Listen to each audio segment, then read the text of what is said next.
Vernon Road. Should I get one of those? What's that? Did you print that out or? What's that? Yeah. I printed the. Oh, okay. More like an industrial building. I haven't quite gotten comfortable enough to print things on Roman Woodbury. Oh, really? No, we're having a break. Oh, Everything. yeah. Yeah. Because I thought it was supposed to be made of the same material as, All right, yeah, this feels right. don't we need? Right? Just I like can your still see it too right now. I know. Yeah. Right on time. We're not gonna need these. Every Yeah, I know, it's once in a while. we're The like- top and the bottom. Oh, good. He's still on ESPN. He's still That's the part. I'll go over here. Had that. All right. Yeah, because mine's weird. Isn't throwing him out here. Right. Warmed up in here quick too. It's all day teaching. 1 degree. If you do.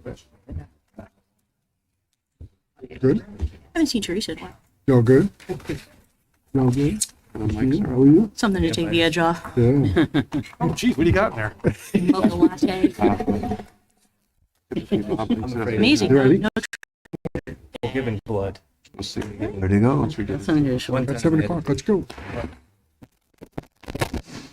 We'll call the August 17, 2021 meeting of the Planning and Zoning Commission to order. Dave, can you please call the roll, or Mary Ellen, please call the roll? Sure. Commissioner Gore, Commissioner Glorick here. Commissioner Volpe, Commissioner Volpe is here. Commissioner Wolowski, Commissioner Wolowski here. Commissioner Locks, Commissioner Locks is here. Alternate Commissioner Albanese, And Commissioner Albanese is here. Alternate Commissioner Coles, Alternate Commissioner Coles is present. Alternate Commissioner Coviello, Alternate Commissioner Sablecool, Commissioner Santago, Santiago's here. Vice Chair Salka, Commissioner Selka here. and Chair Hammersley. Hammersley's here. I did hear from Joe Coviello. He won't be in attendance. I did not hear from Mr. Silvacol. However, I suspect that he won't be here tonight, but we do have a quorum. So if we could all stand for the Pledge of Allegiance, please. Allegiance to the flag of the United States of America and to the republic for which it stands, one nation, under God, indivisible, with liberty and justice for all. You can all remain standing for a moment of silent reflection.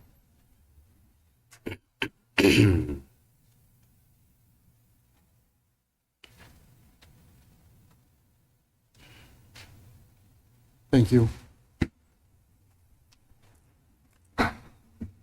Before I go to item number 6 on the agenda, I'm just going to take a brief moment of personal privilege to introduce everybody to our new town planner. It's her second day on the job. Mary Ellen Edwards is sitting down there with the blue shirt. She took over for the other guy who used to sit there. He's not here anymore. We don't even remember what his name is. But Mary Ellen, you want to say anything, or you? Planners aren't typically talkative people, but I guess. But go ahead.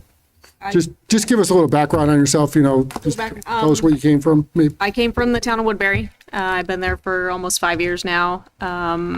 Majority of my I have a state background, worked for the state of Florida. I have experience working for consulting firms, and I also worked for Eversource. So I kind of have a very well-rounded background, and I'm looking forward to working with everybody. So Yeah, thank you. guys. Thanks. Likewise too. Walk into the mics because she's so Yeah. far. Okay. Can we get an approval for the minutes of our meeting on July 20th, 2021, please? Mr. Chair, make a motion, we approve the minutes from the July 20th meeting. I have a motion for Commissioner Salk. Do I have a second? Second. Commissioner Locks with a second. Any discussion? No discussion. All those in favor? Aye. Aye. Any opposed? Motion carries. Moving into item number 7, public hearings, item 7A, Wesley Code Special Permit Application to construct a garage, which will be in excess of 3 spaces, property located at 131, AKA 137 Mount Vernon Road, in our 2025 zone, SPU 651. This is continued from July 20th. My understanding is the applicant has requested a tabling of this matter. They have some wetlands issues, I think, to work out. Is that Correct, Mr. accurate, Chair. Dave? Yes? Okay. So do we need to move to table it, or we can just move along? I can do a voice vote. Yeah. Do we have a motion? Make a motion, we table item SPU 651. Salka made a motion. Is there a second? To Second. Commissioner Wolowski with a second. All those in favor? Aye. Any opposed? Motion carries. Item 7B, Amanda and Michael Dolphinius. I probably mispronounced that last name, but special permit application for a garage in excess of 3 spaces, property located at 361 Pratt Street in an R40 zone, SPU 654. Is the applicant present? If you could just come up and present let us know what you want to do. I don't know if you have a presentation or any of that kind of stuff. I think there's stuff that you did submit to us, but go ahead. Thank you very much. Mike Dauphiné, 361 Pratt Street. I do have some additional photographs if anyone wants to see pictures of the property or the surrounding area around, so I can pass those down. You just have to keep them for the record if that's okay. Okay. Do you want to see them now? I have extra ones that aren't in the submittal. Well, it's up to you, but we just have to log them in. That's fine. Okay. Yep, you can go ahead. I didn't know that there was so many people, so I only have 7 copies. I also have a copy of a letter from all of our neighbors who endorse our. If you just give that to Dave down there, just to save you on your walking time, and he can pass it down and people can grab it. So the nature you. of our application is we're requesting an additional garage bay. We have 2 bays on our main house.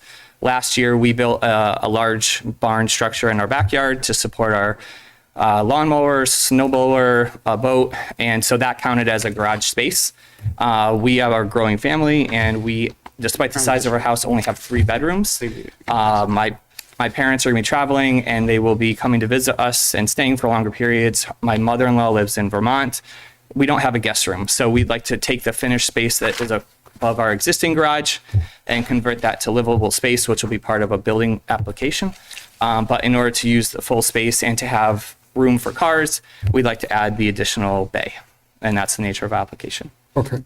Thank you, Michael. Do you have like a site plan on where this is sitting on the property? Yep. I didn't see that. It should be in the plan map layout, but you can, if you see, I have a map. Oh, that one doesn't have it on it. On the electronic version that I checked today, it was on there. It will be directly behind the current garage structure, going straight back into our property. It will not encroach on any of the offset limits. It will be more than 25 feet away from our well. And it will not introduce any drain water or storm water onto our neighbor's property, which were the concerns from the town engineer. And I saw those comments from the town engineer. I don't think we have any. Do we have somebody who can talk to whether those are satisfactorily resolved? Satisfactorily? I have an email from the, not from Jim, but from his assistant, because Jim, that was me. Yep, okay, so, Let's go right to the source, yeah, Michael, great. you know? Answer it for me. Yes, you've addressed all of our concerns, and Can you get closer to Mike for us, please? Sure. Yes, he's addressed all of our concerns, and all the responses he's provided are satisfactory. Okay, so you're all set. Okay. Yes.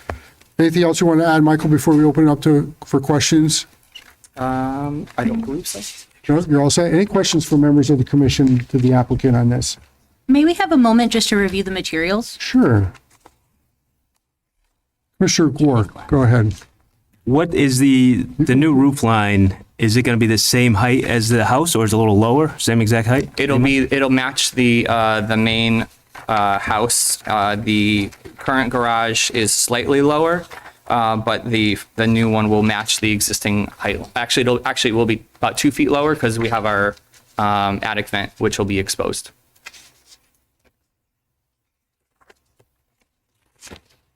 Anything else, Jeff? I had something and I forgot what it was. So no.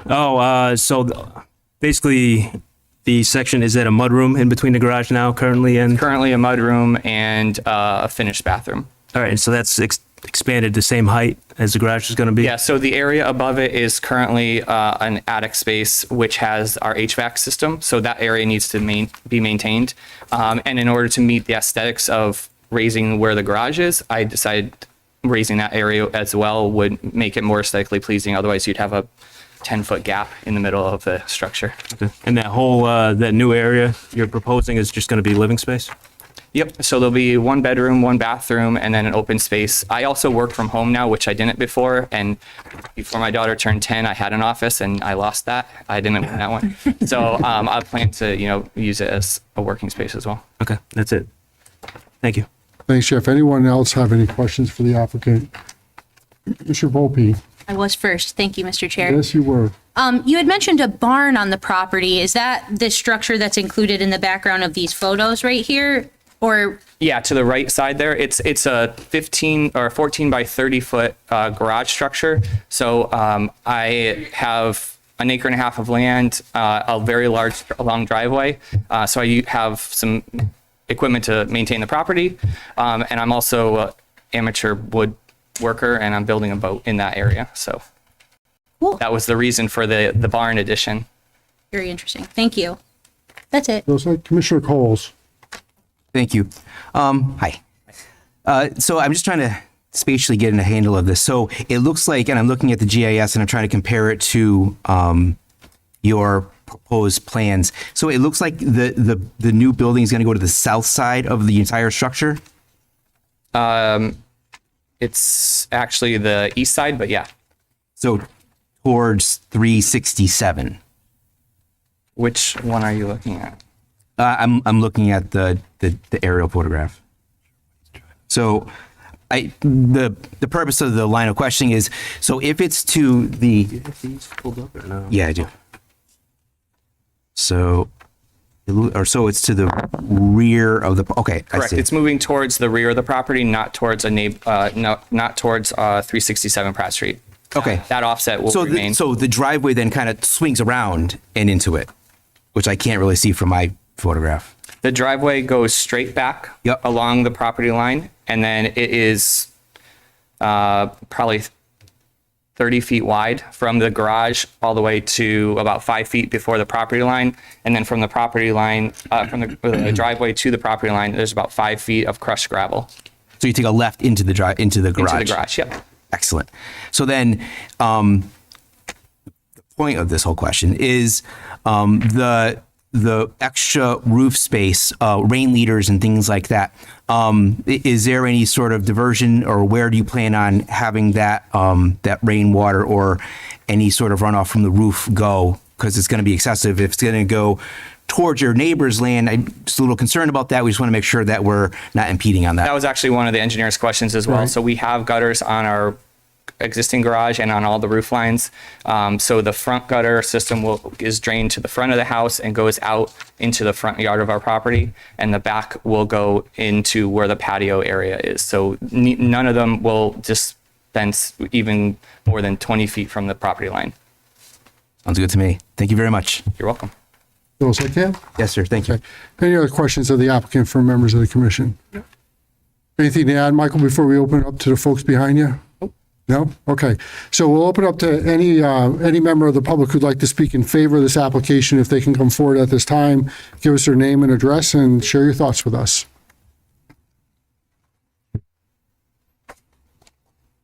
Seeing none, is there any member of the public who'd like to speak in opposition to this application? Again, come forward and state your name and address for us, please.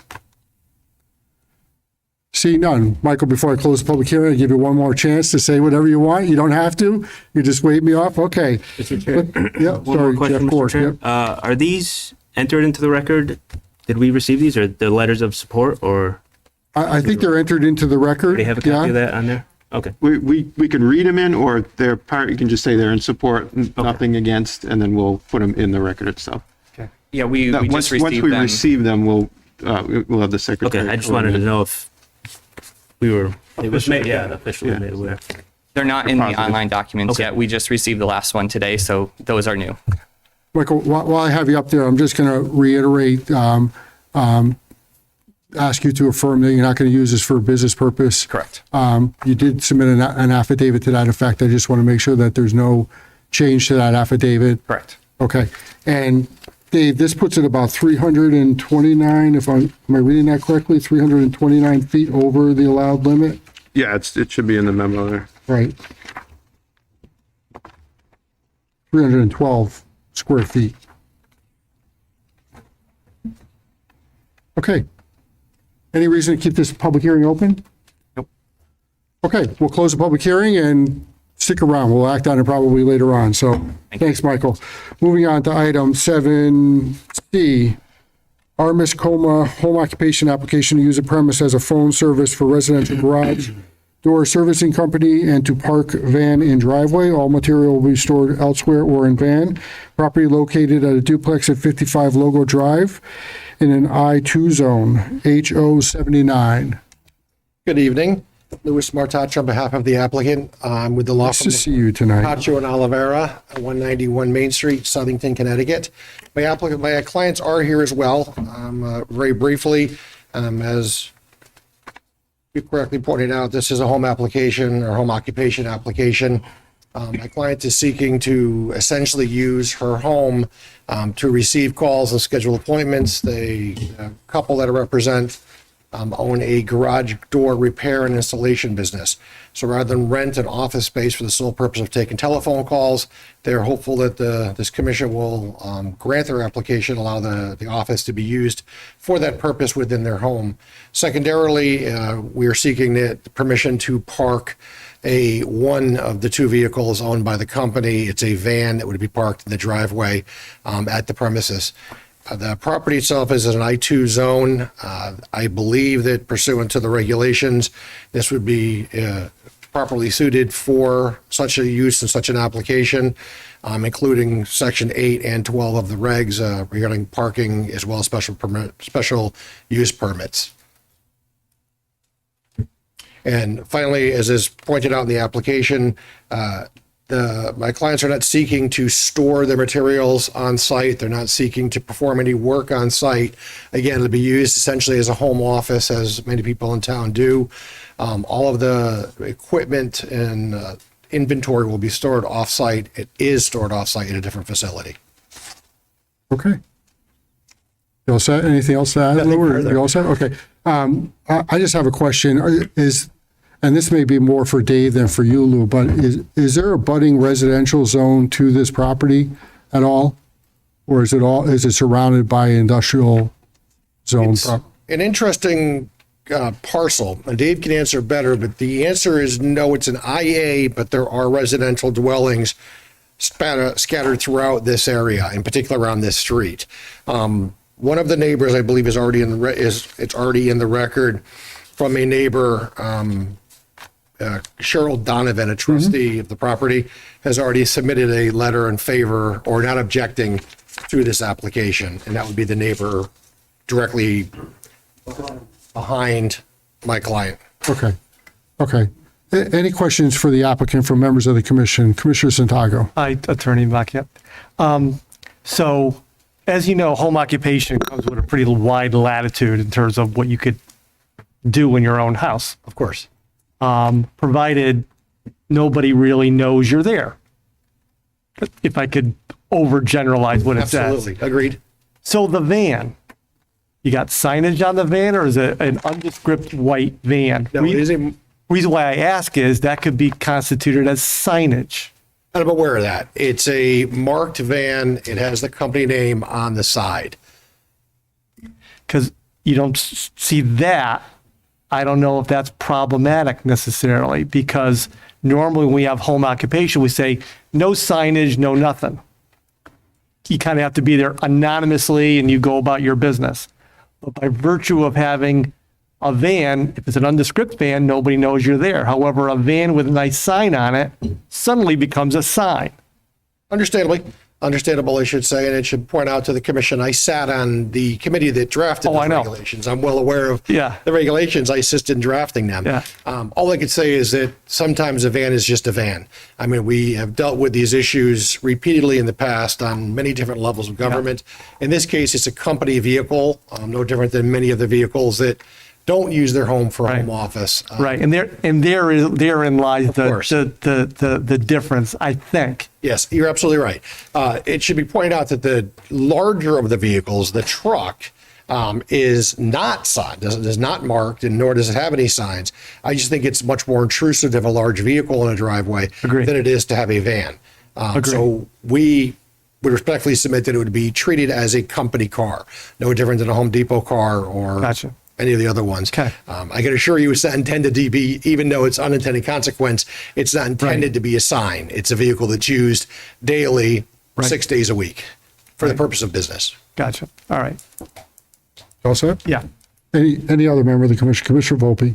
Yeah, thank you. Just a point of clarification too, there's not going to be any appointments or people like foot traffic, pedestrian traffic coming to the business, is Oh, that goodness, correct? no, not at all. Not at all. It's a purely internet and telephone driven business. All services done at the customer's home. 99% of the business is residential in nature. So for example, if you were to have an issue with your garage door, you might call this company. They would arrive and either the van, more likely than not, or if it's a big install, the truck, for the purpose of addressing and then correcting whatever garage door issues there are. There would never, ever be a customer entering the home, coming to the home, anything like that. There's no showroom, showcase, none of that. Just a telephone. Thank you very much. You all set? Yeah. Any other questions from members of the commission on this application? Seeing none. Lou, anything to add before we open it up to the fine folks behind you? No, thank you for your time. Okay. You get one more shot, you know. You know how it works. That's So at this time, anyone who would like to testify in favor of this application, if they could step to the podium and just introduce themselves to us? I just have a question, actually. Okay. I'm Could Pamela you, DiPaolo. before you start, could you just give us your name and your address, just so we can get it on the Yes, record? over Pamela here? J. DiPaolo, 54 Delahuntee Drive, Okay, Pamela, go president ahead. of DiPaolo Furniture. My question would be, I'm not opposed or in favor, but I'd like to know, being a business owner for many, many years, will there be FedEx trucks, Amazon trucks, UPS and so forth coming and going from the property? I would certainly want to ask that question. Thank you. I think that's a great question. Thanks for raising it. At the end, I'll let you answer these questions, but, okay, thanks, Pamela. Anyone else from the audience who'd like to speak in favor of this application? Or in opposition to the application? Seeing none. Lou, I have a question for you. A constituent of mine raised this question and asked if there was going to be any FedEx trucks or UPS trucks or anything of that variety arriving at that household. And the answer is no, with the exception of the Amazon orders, their children place would appear to be on a daily basis, according to my client. There would not be. You know, all of the equipment that's used in the industry are large in nature: garage door panels, garage door openers, rods, steel. Nothing is delivered by a courier or any of that manner. Nor can't speak. I apologize. Nor is any inventory stored on site. So if it were to be delivered by such a nature, which it isn't, it would be delivered to the off-site storage facility. Okay, thanks for that response. Any other questions for members of the commission? Anything else for members of the public before you close? Are you ready? You have anything else to add, Lou? Or is there any reason to keep this public hearing open? Dave, this is all set? As long as we didn't hear anyone that was against it. I don't know if we got that far into it before. I did ask for anyone in opposition, and we didn't see anybody, so. Yep. Then We're all no set? other reason. Yep. Thank you for your All consideration. right, thank you. So we'll close the public hearing on that one. Moving on to item 7C. D, sorry. Lovely Development, Inc., special permit application to establish an open space preservation subdivision property located at 1268 West Street, owned by CB West LLC et al. In an R40 zone, SPU 2. Seb Bravino. Mr. Chair, I'd like Oh, to I'm sorry. recuse myself for this Okay. application. Thanks, Jeff. Jeff, Commissioner Gorka is going to be recused, and we'll sit Commissioner Albanese in your place. Fire away, Seb.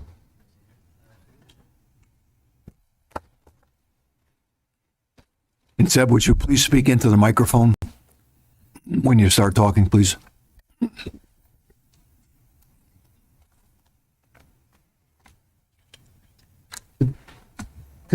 Could someone, there you go, thanks, Mark. Mark knows the I drill. was playing rock, paper, scissors with Mila. There you go. Thank you.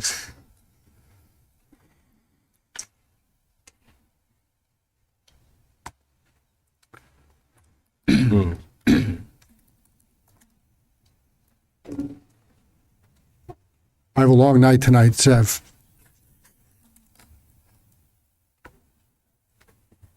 I was trying to blow it up, but it got too big, so I guess we have to live with the size that's indicated. All right, so you can slide it. I was gonna have it. I don't have that color. Can't go back to the percentage. In Yeah. In the GIF.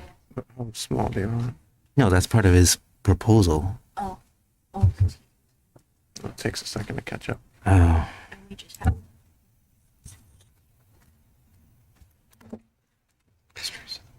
25? Yeah, maybe 25 will fit probably.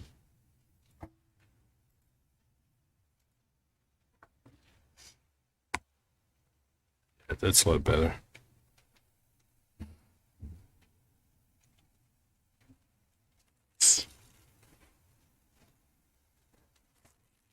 You ready? No? Good You evening, ready? Mr. Chairman, Commission members, Sev Bovino, planner with Gratz and Jones. Can you hear me? Yep, we're good. Thank you. Okay. Sev Bovino, planner with Gratz and Jones, represented the applicant. The property in question is street address 1268 West Street. However, most of the property is located north of Churchill Street. For orientation purpose, this is Churchill Street on the south side. West Street is to the east over here.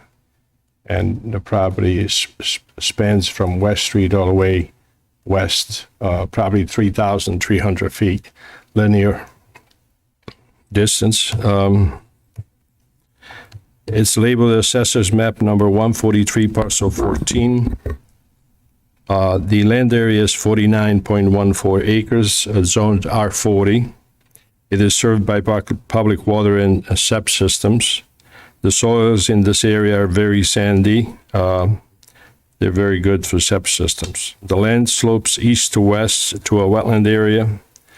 The land slopes from east to west in this direction. There's a wetland area here off the screen. The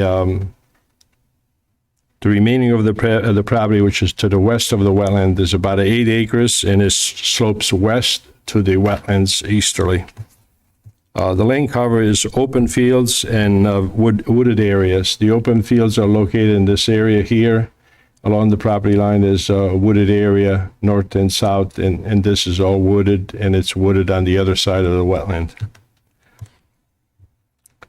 The application was made in accordance with Section 3-07.3 A and B in compliance with the special permit requirements.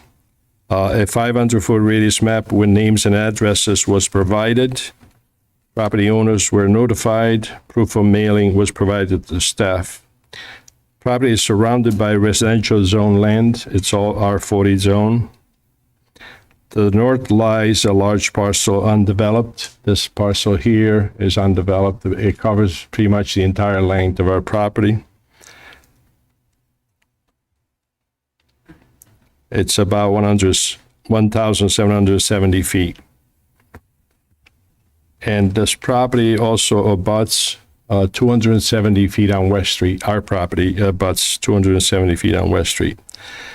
One option to develop this property is to go under the standard subdivision, which is R40 regulations, 150-foot frontage, 40,000 square feet, which would yield 33 lots based on our preliminary layout, and we will provide 3.988 acres of open space, 3.98 acres. Under the regulations, actually 1.2 acres of open space needs to be provided, but we will provide 3.98 acres. The other option is to design an open space subdivision concept for this development, which will provide 17.76 acres. So we go from 3.98 to 17.76 acres of open space, which is 40% of the property. This open space will be consistent of upland and wetland area. So it's not all wetlands. We have upland area on either side, and the wetlands is in the middle, which provides a nice habitat for wildlife and also wildlife corridor through that area. This proposal will have a much smaller impact and a smaller carbon footprint. Section 3-07.3 B1 requires a written statement describing the purposes to be accomplished by an open space subdivision. This layout accomplishes most of the items on the list. Number one, substantial amount to be dedicated to open space. We have 17.76 acres. The location of the open space is such that will allow for substantial buffers between development. This will allow buffers to the south where there's existing residential to the west and to the east. Number 3, the open space location will allow no impact to the wetlands and buffer. We don't need to do any impact to the wetlands or the buffer under the open space subdivision. We'll be operating all outside those parameters. The design provides the most appropriate use of the land. Number 5, a shorter roadway network, about 600 feet less of roadway to be built and to be maintained by the town. And 6, we are able to eliminate wetlands crossing and reduce the number of rear lots. We might have one rear lot.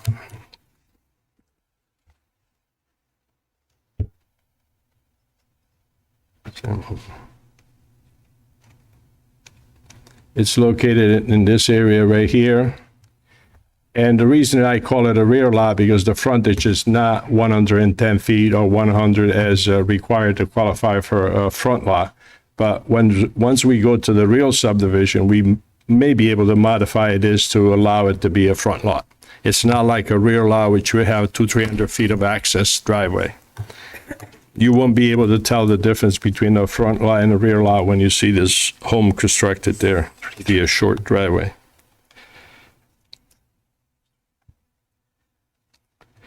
In accordance with Section 3-07.3E, the Commission shall find that the proposal accomplishes 2 or more of the purposes set forth in Section 3-07.2, which is the list provided in the list I just described. We believe we met the purpose. Tonight's Commission decision is to allow an open space subdivision versus a conventional subdivision. That's what we're here in front of you tonight. Our layout placed the proposed road in such a way to provide more land area for the lots abutting the existing homes on the south side of our property. Right here, there's existing R40 zone development. These lots, some of these lots are 300 feet deep. Most of these lots are more than the minimum requirement for this subdivision. I just want the Commission to know that the setback requirements for the open space subdivision, the front and the rear setbacks are the same. The requirements are the same. So in our 40 zone, you have to have 50-foot setback and 25-foot rear yards, and that's what we have in an open space subdivision. Also, we are providing a 50-foot stop for future access to the north. This land area to the north is developable land, again, sandy soil, and this property connects to an existing development to the north. So shortly after this is completed, most likely this will be extended and there'll be a connection there. Under the open space scenario, we are not proposing to build the road from Brothers Way to Lady Slipper. Brothers Way is at this location. Lady Slipper is somewhere here. There's about 600 foot of distance. We're not proposing to construct this area here as roadway. The only roadway we're constructing is what you see within our boundaries right there. This will preserve the area character and reduces the possibility of speeding in the area. If we build this road, it's an open area from Churchill Street all the way to the end of the road. So most likely will be speeding occurring there. By not doing this, we are forcing people to kind of stop here and take a left turn to go around to back to Churchill Street. There will be less roadway to build and maintain. Smaller yards in this development will require less grass cutting, less chemicals to be applied to the yards, smaller driveways. All this leads to a smaller carbon footprint, as mentioned in the beginning of my presentation, and less energy to be used now and in the future. Most of the homes face in a southerly direction for possible solar installation. As you can see, these lots go north-south, so the homes will be oriented east-west direction. So the back of these will have the roof area can take advantage of the exposure for solar installation, and the homes on the north side will have the front of the house that will allow for the same use. If the commission finds that our proposal is appropriate for this location, our next step would be to apply for the actual subdivision, which will have to be reviewed again and approved by this board. At this point, if you have any questions, I'm glad to answer them. Okay, thanks, Ev. Any questions from members of the commission? Yes, how much of a buffer? Members of the commission right now, okay. Commissioner Santago. You could take my place in a couple of years when I run, no problem. So, Sev, just help me with my math. So, with an currently you're given a 17.6 acres versus 3.9, right? Yes. And the difference between the houses is what compared to what? How many for regular subdivision? How many for this? 33 for regular subdivision, 36 for this. So, And it's not a set number. Again, this is a preliminary layout. General, because you have a site plan, I get it, but just work out the details. just between you and me, there's nobody here. So you get 3 additional lots and the town gets an additional 14 acres. This is the issue that we talked about so long ago. If you allow the developer to have some flexibility, Yeah. there's ways to preserve open space Right. without buying it, without doing anything. So Yeah, right. here it is, 40% of land area, 35 to 40% would be preserved. Yeah. So I couldn't tell because in your renderings, I don't know if it's there because it's tough to see. Did you do in here what it would look like in a regular subdivision versus Yes. what you have? So that is in there? Yeah, the other layout. It's just hard to see because it's to the left, right? It's to the left of where the other layout space is. We submitted 2 layouts. Required to. So to the left there of where the wetlands is, that's the, Yeah, here's the conventional layout. okay. Well, I didn't touch this thing. And so here's the wetland, and that's where the open space would be, with some of upland on either side, a little bit of upland on either side. Yeah. And this west side will be developed into front and rear lots. And then the roadway will start here next to the wetland and loop into this cul-de-sac and then to stop. Okay, so you changed the roadway. Okay. The outside of the 3 houses, you changed the layout in the roadway. Yes, Going in. Is that- a different approach. Different approach that This way. is where the flexibility comes in, that for the smaller lots, we could come in at this location and we go up, and then a short cul-de-sac, we generate the same number of lots or more, but we preserve all this.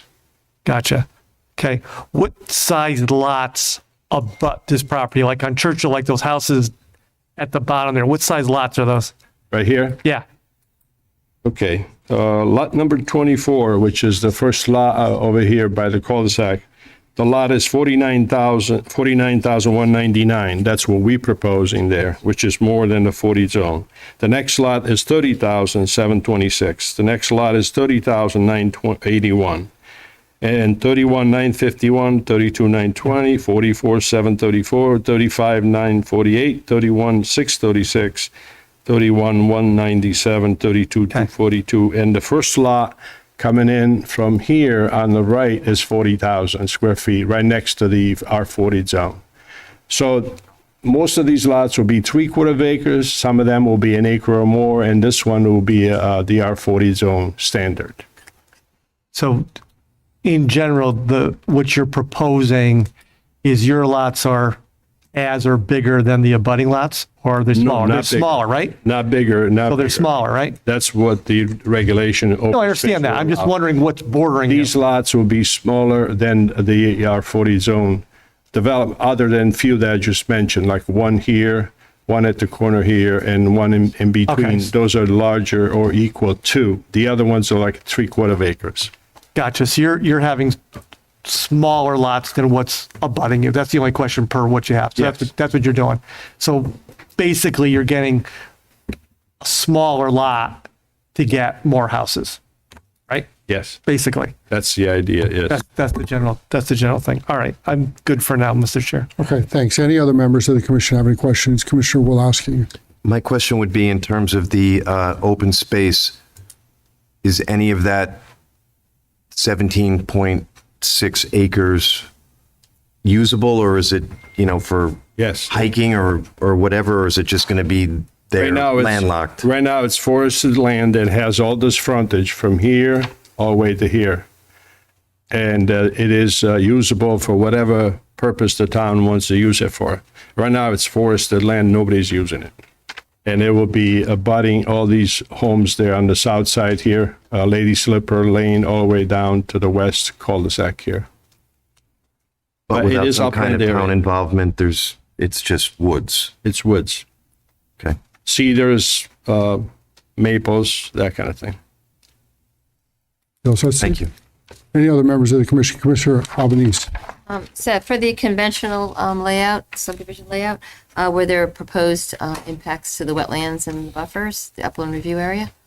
We are closer here. We would have a detention area built right about this wetland right here. We have a home built close to the wetland right here. These homes will be closer to the wetlands, yes. And the septic systems would be moved to a different part of the lot, or would they be okay? The land slopes east to west, so the septic system will be in the back of these homes. So most likely they'll be close to the 50-foot upland review area. Right, okay.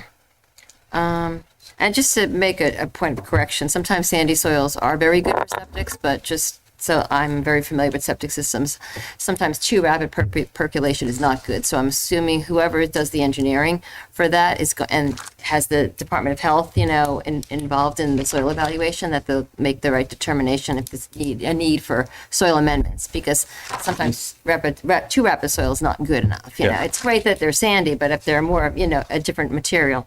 I just wanted to make a point of clarification. What about traffic in the area? I mean, how is that getting handled? Traffic. Yeah. Like, what's the Trip proposed generation for homes, for residential homes, are about 11 trips per day. for each, for, 11 trips per home per day right? total. So 11 you're looking trips at per home per day. 333 trips for conventional versus for 36, be 360 plus another few. So that's what the trips per day will be. So how many homes would be coming out of that? I didn't do the math. You can tell me the final number. What's the final number per day coming out of that? 33 homes on a conventional. Right. Which would be 333 trips. And then 36 homes if we get to that point. Right, okay. Times 11, you're about 360 plus another 373 trips per day versus That's a lot more 333. traffic on, 40, coming out. 40 trips per the total day for an 8-hour period. 40 trips? 40 trip additional Right. compared to the conventional. Okay, So in an 8-hour period, it would be 5 additional trips per hour. okay, And that's if you just do an 8-hour computation. okay. And just one last question. I just wanted to know what the account was, but the last question I have is, what was the prior use of this property? Describe what the existing use is. I don't know. I'm not familiar with this property. What was this property used for in the past There's a historically? farmhouse up here on West Street. So over the years, this has been in the family for generations. It was used for a farm and then it was abandoned. Was fields over here, hay fields. I don't know what the rest of the use was. Attorney Krezel is here representing the family. He can give you a good history of the property if you want to hear that. So it was farmed. You're saying it was farmed? Yes, it was a farm. Okay. Right now, it's inactive. All right. Thank you very much. You okay? You all set, Teresa? Yes, I am. Okay. Any other members of the commission? Commissioner Coles? Thank you, Mr. Chair. Hi, Seb. So you said that the topography slopes from east to west, with the wetland kind of in the middle of the two spaces, depending on what plan we're looking at. I guess my question is, if in 100-year rain events or heavy rain events, the flow or the runoff from that wetland area downgrade, where we're going to look at those properties, and it's in both examples we have houses over there, right? No. Stop me before I keep going, because I think you see where I'm going with this question. In both examples, what? So in both examples, I believe that there's houses that are going to be along that that depression where the wetland is. No, So my question is, are we going to see runoff from that wetland into the backs of the Yes, houses, which might affect the septic systems? Both examples, the runoff will go toward the wetlands. We have to put it where the water is. But the detention area will be upgrading from the wetland, and in the standard subdivision will be closer to the wetlands. On the open space subdivision, we have additional room that we can play with, which we place a detention area outside of the buffer most likely. So it'll be further away. But eventually the runoff will end up into that stream that's over here in the low point. But we have to comply with ZARA, as you know. There's no additional increase in runoff based on the regulations. Runoff from the development from our property into the wetland. Into the wetlands. But we're not concerned about heavy rain events from the wetlands back towards the development. There will not be any runoff, additional runoff into the wetlands than it's there today. Into the neighboring brook, which is next to the other development here. The water runs north to south, this direction. And so, yeah, thank you, Mark. Good evening, Mr. Chairman. Mark Lovely, President of Lovely Development with offices at 710 Main Street, Plantsville. I think Commissioner Coles was asking, is there going to be any homes over in this area if we do go with the open space subdivision? This whole section of road will not be built through. There'll be no homes over in this area. This all becomes open space. Seb, can you go back to the original? I'm going to have him go back to that. Yeah, actually, that wasn't necessarily my question. My question was, I guess is where the wetland is, and I don't have a topographical, I don't see the contours there, but how deep is the contours to the wetland from the grade of where the houses are going to be? From over in here to the bottom of the wetlands, where this land does slope down this way. So you're looking at from where the road is way up here and the cul-de-sac will be here, there's probably about a difference of a 6 foot to 8 foot drop from where the homes are and the basements are to the wetlands, which that will have a buffer zone around it and then nothing will be built on. And then this over in this area in the open space subdivision concept, there's no homes being built over in this area at all, which is down grady into that wetland. That's where I was going with my question. Thank you. Thank you, Mr. Chair. That satisfies my curiosity. Thanks, Commissioner. Commissioner That's what I Salka. was trying to do. But Mark, or Seb, just a question to clarify again. Those homes, lot number 31, 32, 33, and 32 and 33 are not going to be built on? Over in here, what happens is if you look, this is the open space subdivision. I had Seb bring this up so it's in a 10% scale so we can see the amount of open space. The 17.5 acres plus that'll stay as open space if we do go the open space subdivision. These lots over in here are all larger, which we've talked to some of the neighbors and we've talked to Dave LaValle today. We do plan on leaving about a 40 to 50 foot buffer zone along the back of these, all treed with conservation so nobody can ever clear that. These lots all up in here, if you notice, we did make them deeper that back up to these so we could leave that buffer zone in there and not have it restricted. Okay. Thought about that already. And this property is pretty much wooded right now. What about the top? I guess that's north? Up in here? North is up in this section up here. Right. Will all the tree line be left there? Because you're talking about building phase 2, if you will. Where are the trees going to be left? Basically, what we're going to do on this subdivision, because it is so nicely wooded, I've walked it with Attorney Kretzel before we did put a contract together. And what we're going to do is we're going to come in here and just clear the amount of the roadway for right now. We're not going to clear any lots up front. And then we're going to clear lots as we do the subdivision, because what we want to do is, because of the power lines that are back in here, we're going to leave a buffer zone across the back of here and across the back of here to be able to keep those blocked in. Okay, so you'll have a tree line up top, and then you're going to have the open space or green space to the left there. Exactly. All this will be green space over in here. This will all be left natural. There'll be no roadway built through here. This will stay natural. The roadway will come across from Brothers Way. And then what happens is, like I say, across this whole thing and this whole thing, we're going to leave about a 40-foot buffer zone of trees. When we're willing to put a conservation easement on it so it can never be cut by the future owners also, to keep some privacy between the lots. Thank you. They're existing. That's it, Mr. Chairman. Any other questions from members of the commission? Commissioner Locks. Sev, I know you said there's that much traffic that's going to be developed caused by this, but did you do any type of traffic study going out to West Street? No, we haven't done a traffic study, but we looked into the traffic That's a generation. bad area that Pardon? comes down that hill. That's an existing condition. I get it. Yeah, and we are planning to tie Safety to the is our north. number one concern. So I'd like to see one done if possible. But we can look into that. Mr. Chairman, Mark Levy, President of Levy Development again. Sandy, what we could do, I've already actually talked to a traffic study, Scott Hestius, which does a lot of work for me, and told me we may want to have his opinion given on this to see what the level of traffic changes. So he's already aware of it. I've already talked to him a little bit about it because I was thinking about that too. It's just his report couldn't be done for tonight. So, Especially if you want to make a left out of there. Yeah, exactly. I can't even imagine. Yep, definitely. Nice thing about it is what we are doing is we are going to have the north facing this accessway later. The Forgola property that is over here is up for sale right now. So what happens eventually, that'll get developed, and then this road will go all the way out to West Pines. That can get all the way out to Welch Road eventually down the road too. So hopefully that'll alleviate some of it in the future. And I have to think with this getting developed that eventually that's going to get developed next, because that's really the next piece, and there's not much left in town. But we're still talking now. No, if you definitely. develop right away. Yep, exactly. You all set, Sue? Yep. So, one second, Bob. I think that you all should take that as a formal request from the commission that we get a traffic study submitted to us before we act on this. All right?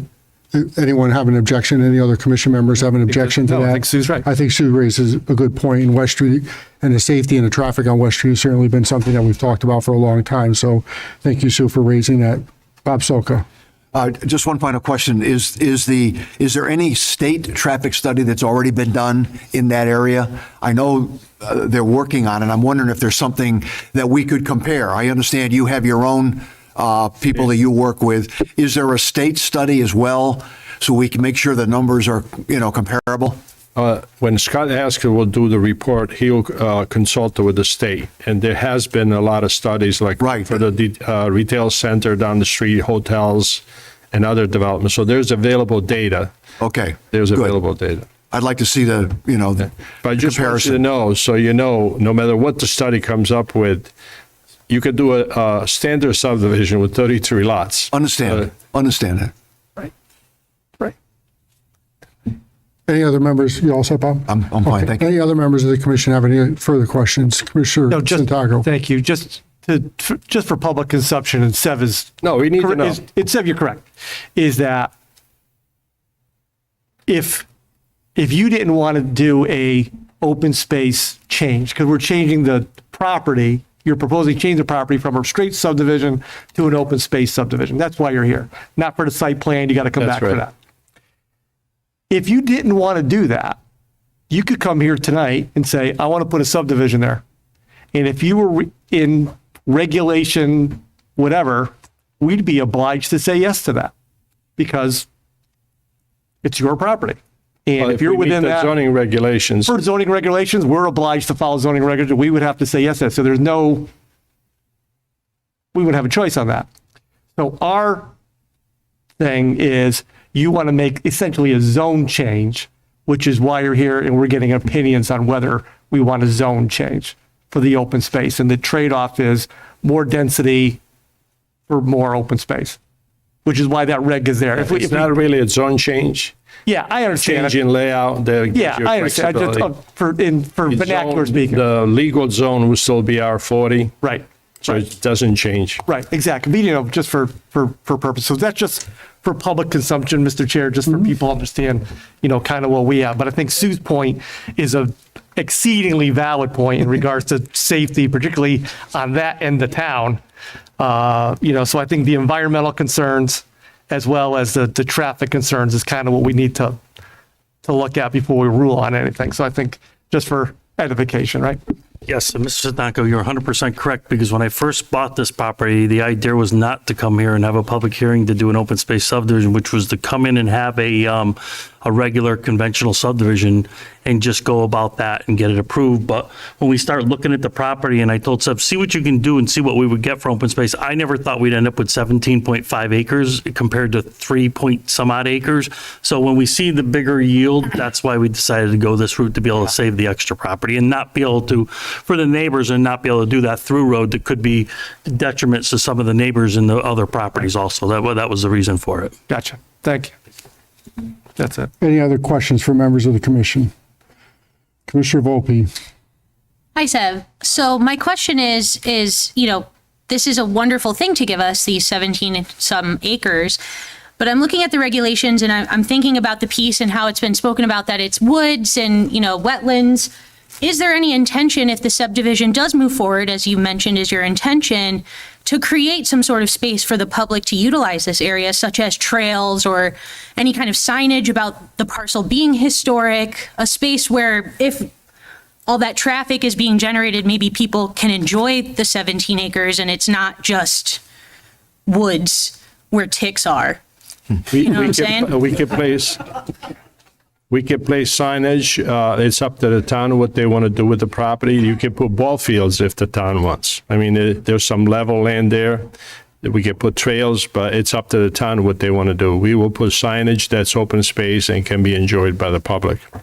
I get that. I'm just, I'm looking at the regulation. I see under C, it says to conserve forest, wildlife, agricultural, water supplies, but it says not limited to water courses, significant stands of trees, individual trees of significant size, and rock.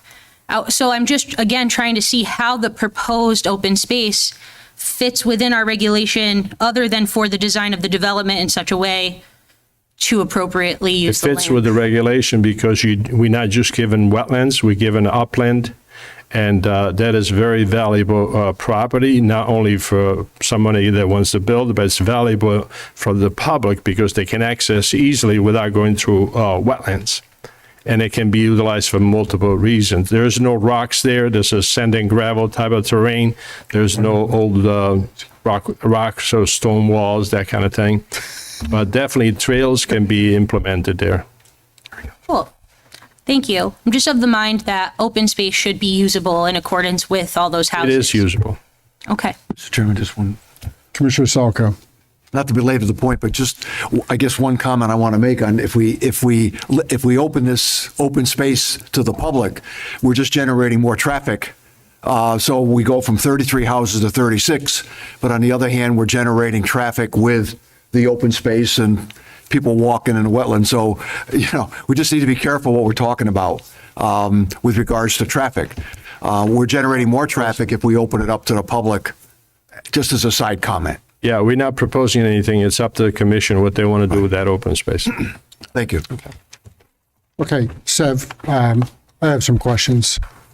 Under 3-07.4, which sets out standards and conditions, minimum standards and conditions for an open space subdivision, item number 1 states that street layout shall be designed as a loop road where practicable.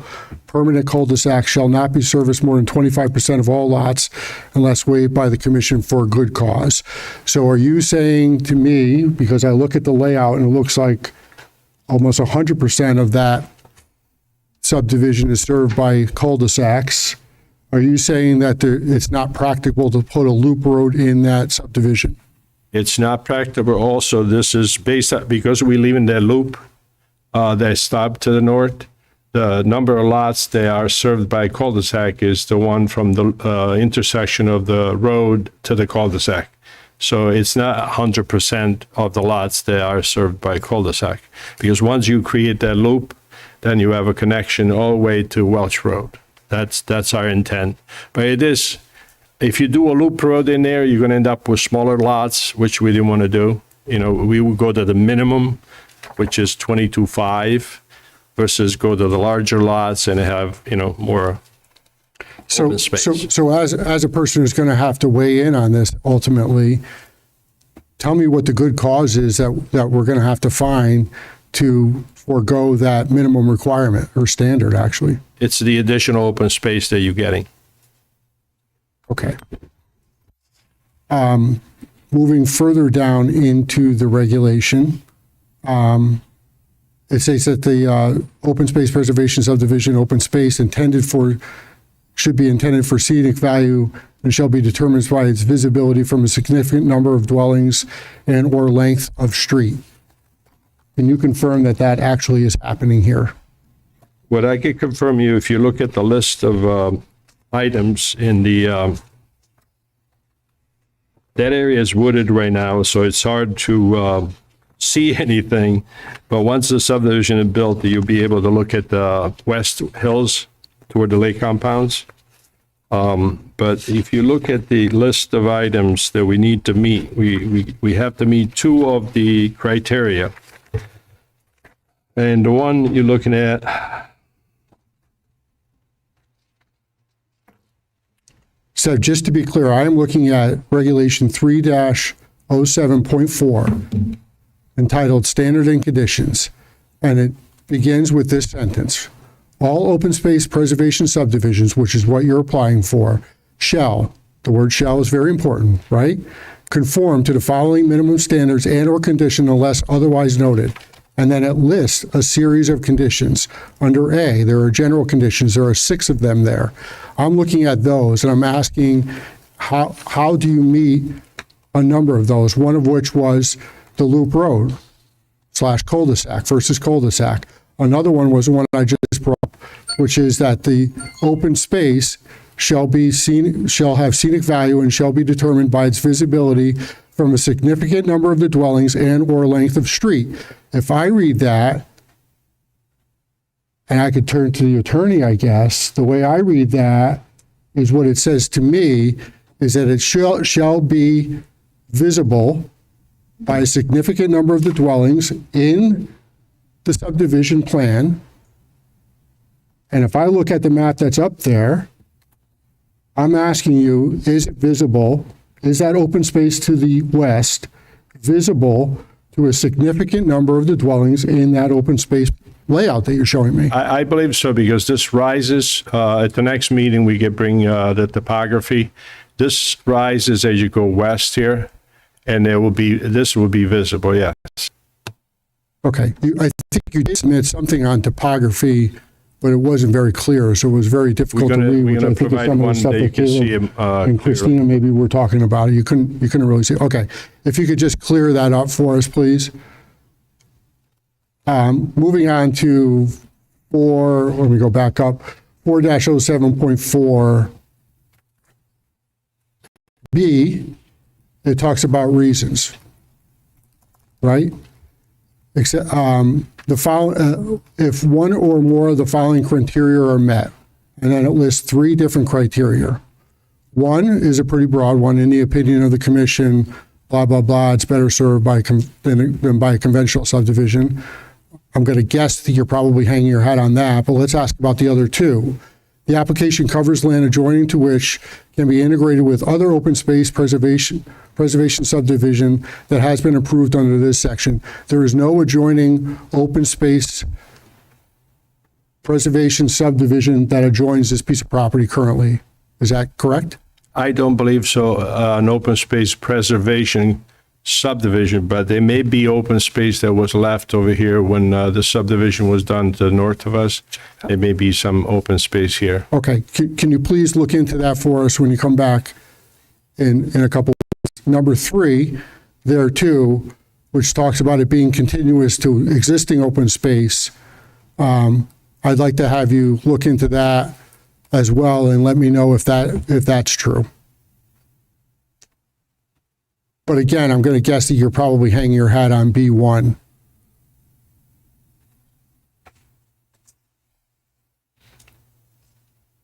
You talked about the amount of open space under both proposals. What percentage of that open space under either proposal consists of wetlands? What's the big lake or river there?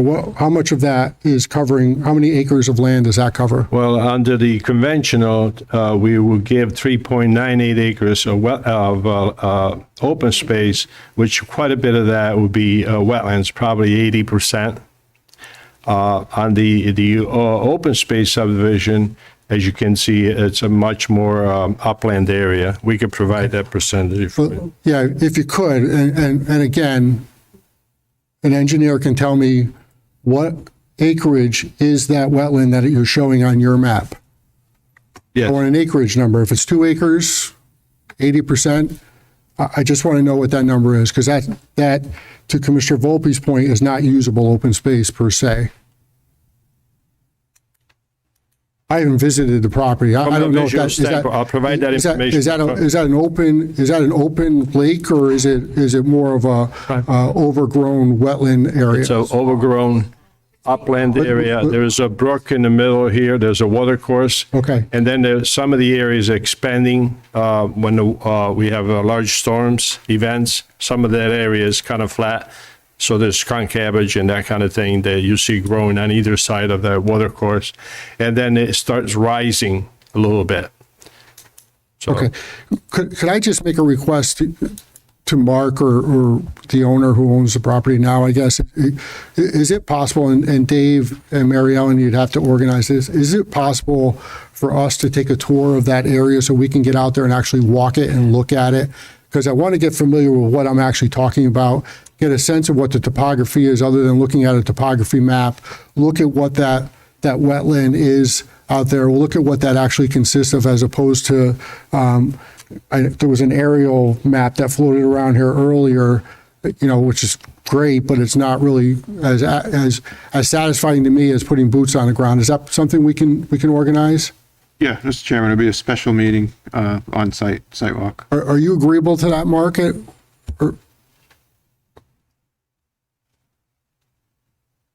me just concur with the seller's attorney to make sure.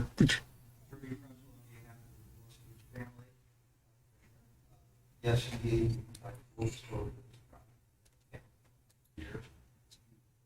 Yeah. I'm sure it is, and I want to take a look at it before anything else happens to it. So, okay. I just, Dave, and correct me if I'm wrong, or Mary Ellen, correct me if I'm wrong on this, but I do believe that in that situation that the public is invited to attend that as well. That invitation is open to them. Is that It's up correct? to the property owner, but hearing what I heard, you could. Is that something that would present a problem for you? I mean, I don't know how many people would want to come. Yeah. With the public. Okay. I think, Richard, he's asking with the public also. With the public, he wants to know also. The liability too, like my mission. We don't want to run.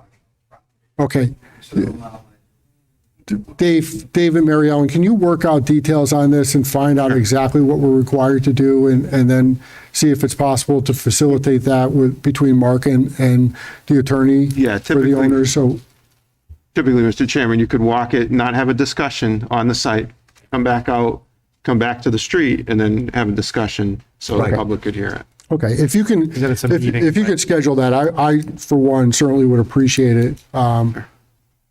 So, have you all set before I open up to members of the public, or you got any other? just want to mention something. You talked about the wetlands. You don't know if that's accurate or not. This wetland is the delineated wetlands by a soil scientist, which was located by a surveyor instrument. So it is accurate. Okay. Thanks, Sev. Otherwise, I'm done. Okay, so just like usual, we'll open up the public hearing to members of the public. First, we ask for people who are in favor of the application to come forward. Identify yourself, give us your address for the record.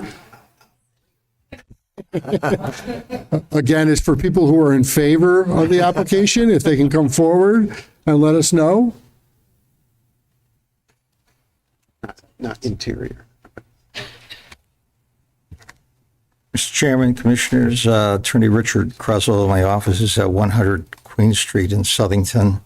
And I'm here to speak on behalf of the members of the Borsowich family to make it a little bit easier and to make my remarks brief and succinct. I prepared a memo, which I'd like to submit to the record, and I'm going to read off the memo.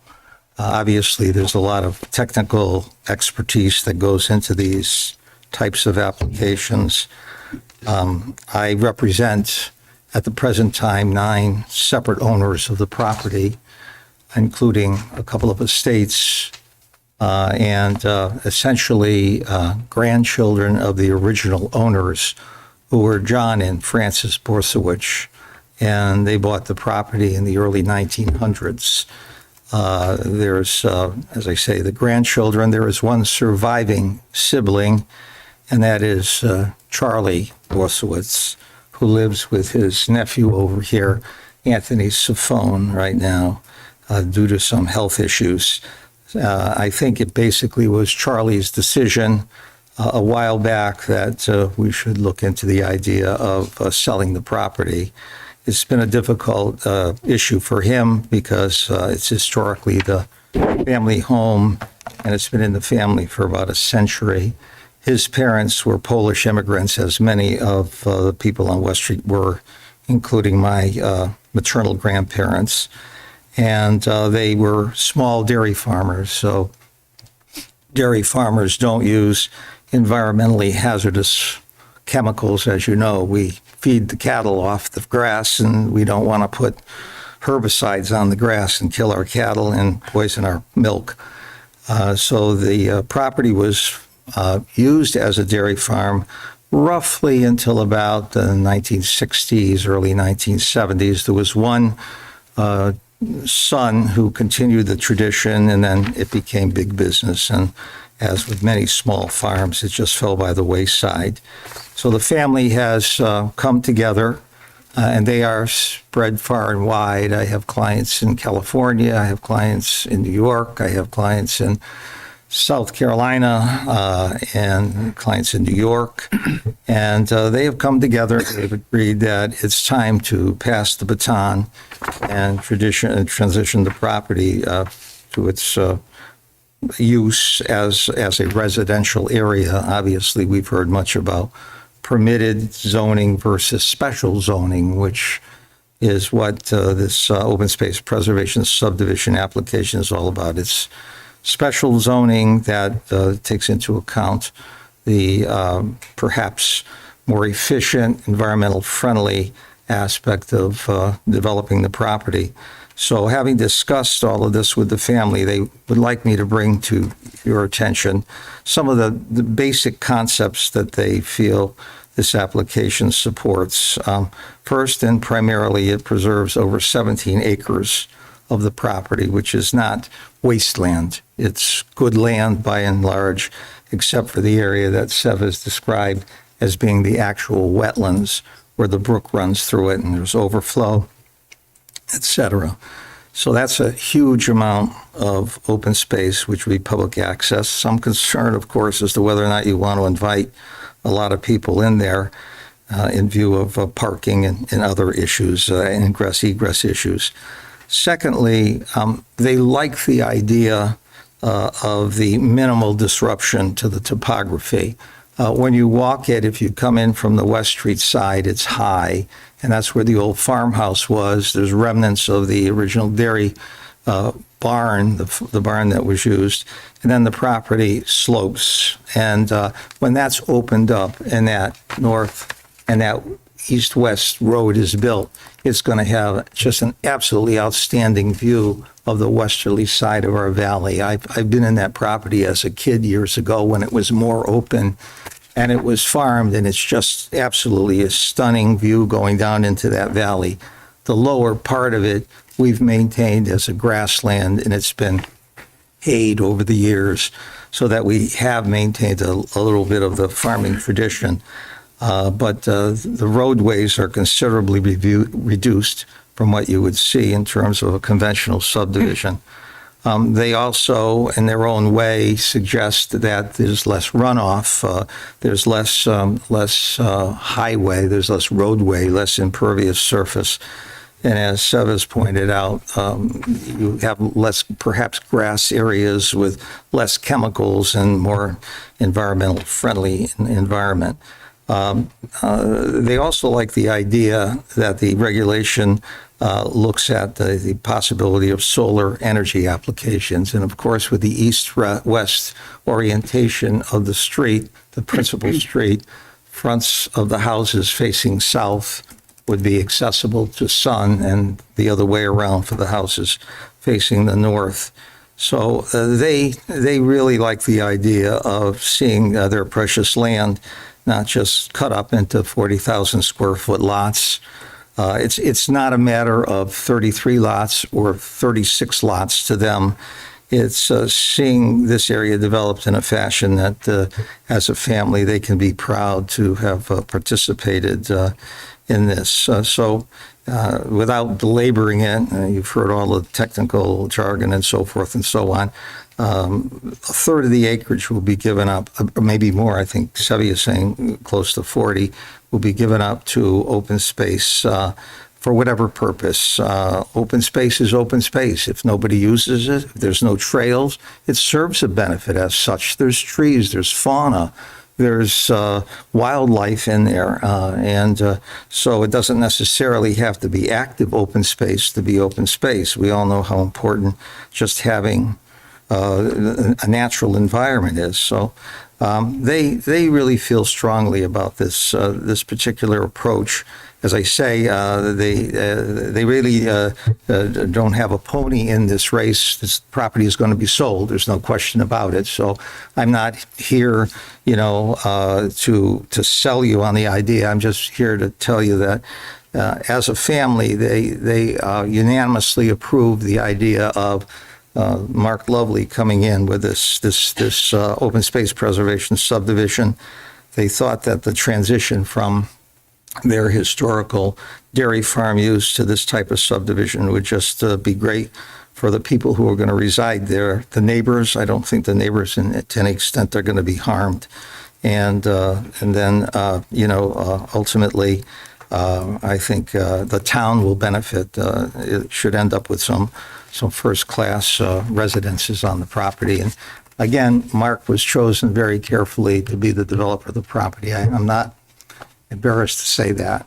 We looked at other people, and we just felt that he had the type of relationship with the town, and he had the reputation with this commission and with the other public officials in town that he essentially delivers what he says he's going to deliver. So again, that's my client's point of view.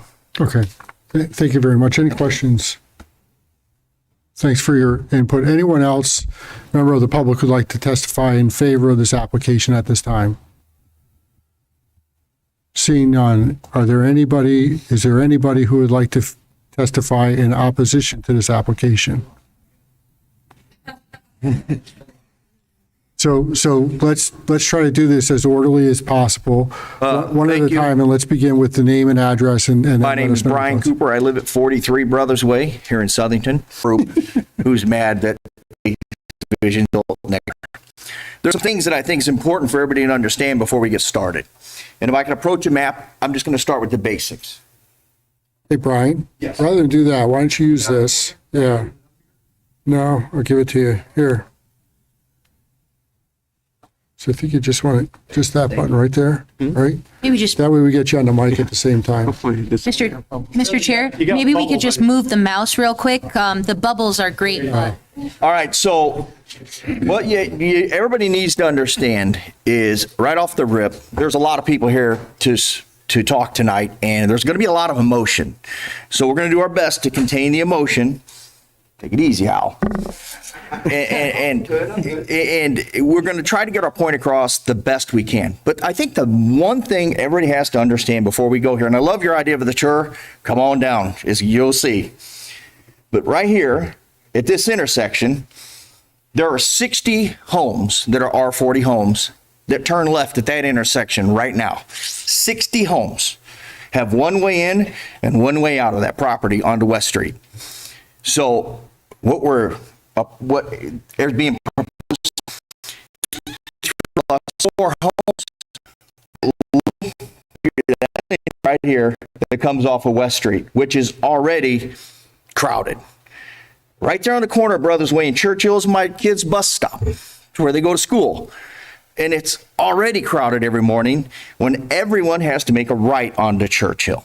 So there is a traffic issue, and you're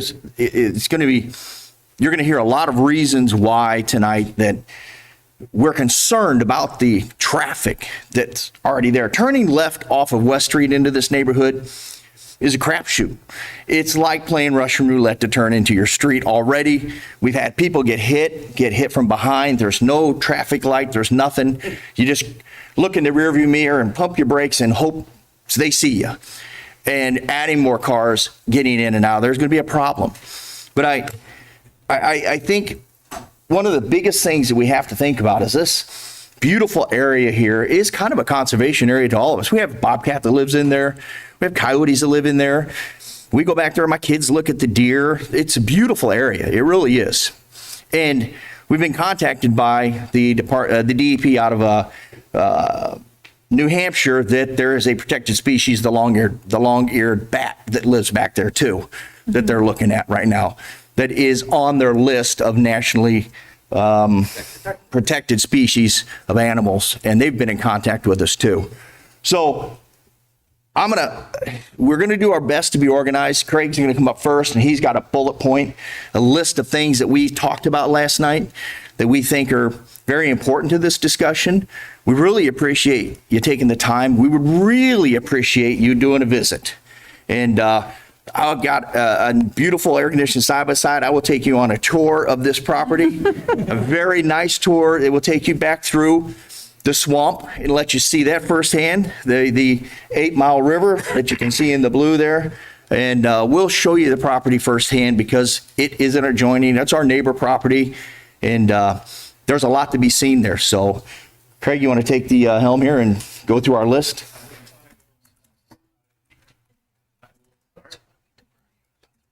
Craig Zoll, 350 Churchill Street, Southington, Connecticut. I'm actually a customer of Mark's. He built my mother's house. She has since passed away, so. I'd also like to give some clarifications to the previous comments about the traffic. Not only do all of the houses exit Churchill onto West Street at that one intersection, the other problem with that intersection is that there's a hill. So most of the neighborhood is flat, and then there's a steep hill as you exit the neighborhood. There are no clear lines of sight for that hill. So if you're going up that hill at night, it's easy. You look for the headlights on the trees. But during the day, there's a lot of swerving that happens. The telephone poles are fairly close. There's been a couple of incidents with cars hitting the telephone pole up there and so forth. And the neighborhood has been trapped at least once by a telephone closing that road, and all 60 houses were not accessible by emergency services. In addition to that, we've had a couple of trees down across the road at least 3 or 4 times where I will tell you, I am the person who chainsaws the trees typically to get the road open again until other cars can get in there and move the trees out of the way. So we run into those types of problems with that neighborhood. We would love to have that as a U leading into the new open area that is out there. But I also want to let you know that something that hasn't come up is that there is a Eversource right-of-way right behind that property, and high tension wires that snap and crackle and buzz and do all that type of stuff, which may affect the property values of Mark being able to sell that property, but also if they open up that area, they have to deal with that open right-of-way for Eversource. In addition to that, although you haven't found them, there are many trails in that open area today. They have been cleared by various people. They are wide enough for ATVs and off-road vehicles to go down. And there's a number of hiking trails that lead down that way. A matter of fact, there's a woman down on the other section of Churchill, the one that comes in off of Mount Vernon, who maintains trails that lead up into this area. And she owns a large chunk of that material, that area. We also had, several years ago, there was an adjoining open area that was the Forestville Fish and Game Club, and that was all rezoned to R40 from Fish and Game Club land. And when that happened, I will tell you I was very upset because the land directly across the street, which had been owned by the Fish and Game Club for 150 years, now became an additional 10 houses. So we had to deal with that change in the neighborhood and losing additional open space in the neighborhood. Sorry, I wasn't going from notes yet. We already talked about the endangered species, the bats. I will tell you I own about an acre of property. Along the back of my property, which borders on the 8 Mile River, I have, I don't know, 24 bat houses out there, most of which are populated and keep down the mosquito population in the neighborhood. I couldn't tell you that they're long-eared bats or not, but I can tell you that they inhabit those houses out there, and they're fairly active back there. I have seen bobcat, bear, deer, turkeys, foxes all come out of that open area. During the winter time, when the wetlands frost over a little bit, the dog really likes to go chomping through that area. In addition to that Eversource right-of-way there does have a large dumping ground up at the top of it, where there are lots of telephone poles, coils of wire, piles of trash. I have not cataloged it. I've seen it, but there's lots of stuff there. And I heard last night at the meeting that there is a large concern that there may be actually PCBs in that area that may affect the wells of the existing houses. Let's see, we talked about the traffic study. One of the things that did come up in last night's meeting was construction. So first, there's that it's a very well-established woods. The trees in that area are 100 to 200-year-old trees. Usually they're any place from new growth to 2 feet, 3 feet in diameter trees in there, both pines and oaks. There's a lot of scrub in there. But, it would be a shame to see it clear cut and all that mature tree growth go away. In addition to that, we have the construction vehicles that will be traveling on the road to build the area. We're concerned about safety issues concerning school buses, kids in the neighborhood. The road coming in from West Street, as I already mentioned, does not have a clear line of sight for that hill. And so as a result, if you're moving heavy equipment up and down that hill, first, I'm not sure long equipment can make it up and down that hill because it is fairly steep. It is very narrow. I know that it adheres to the town's standard, but if you have a guest over and they park in the street, that road becomes a hazard, and the police have been involved with that road several times to clear off parked vehicles off of it, because if people park on both sides of the road, you cannot get in and out of the neighborhood. It's impossible.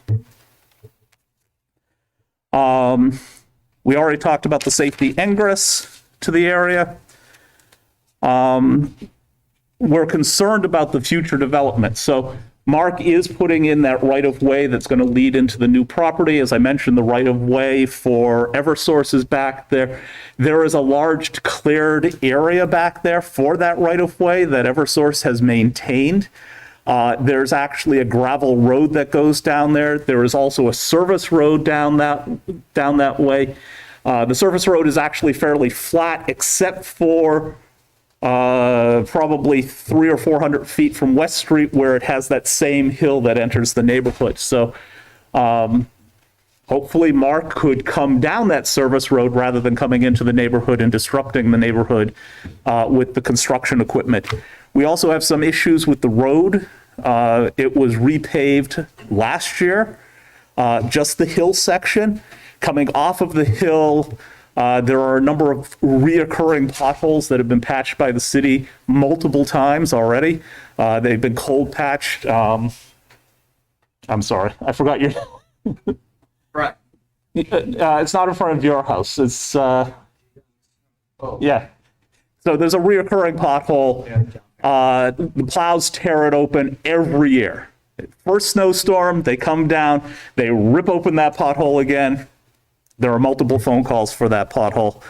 So if you start having a lot of construction equipment coming up and down that road, it's already an iffy condition that's on that road. We also have concerns about the reduction of the wetlands. So that wetlands that you see on that map actually drains into the back of Rich's house. I saw Rich someplace here. There he is back there. And he actually, maintains the culverts that drain that area because if they get clogged, they do flood that whole area. And it drains behind his house. He has all sorts of skunk cabbage back there, and he has his own retaining area back there that he has to maintain, and his house to maintain that wetlands for flood conditions.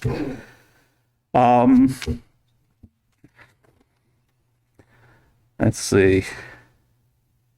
I think I got most of the ones that I had as bullet points. Oh, nope. Water runoff, the right of way. Oh, the schoolhouse. So one of the other things that's not shown on this map, and yes, your land is beautiful. We love your land and we like it as wilderness, but and we recognize that it will be built on at some point. It is historic land because next to their property is actually the schoolhouse, and the schoolhouse in there since the 1800s. That I'm aware of, maybe even longer. And that is a historic building. I don't know whether the land stretches back this way, but in the expansion of this property, I'm not sure how it's going to impact that schoolhouse. I think I hit them all. Okay, thank you. Is that enough? Thank you, Greg. Are there any questions for members of the commission for Greg? Seeing none, thank you for your input. Any other members of the public would like to testify in opposition to this application at this time? If you would like, I can give you this discussion email. Greg, Greg, do you want me? Greg, could we just get the next person up here right now? Absolutely. Do you want me to email it to you, or do you just want? You can just leave it here. Thanks. There's notes on that. Okay, one, but great. You're welcome. Greg, They're Greg. bulleted list. Okay, thanks. A lot of people. Just start with your name and address, Yeah, please. my name is Matt Miller. I live at Five Brothers Way.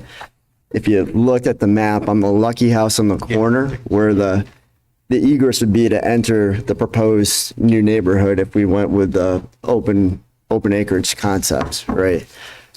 I'm new to this as far as I've never lived in a neighborhood where you're going to get a new subdivision built. So I kind of feel like it's hard to know whether we should be for or against it as a neighborhood because it's not clear, right?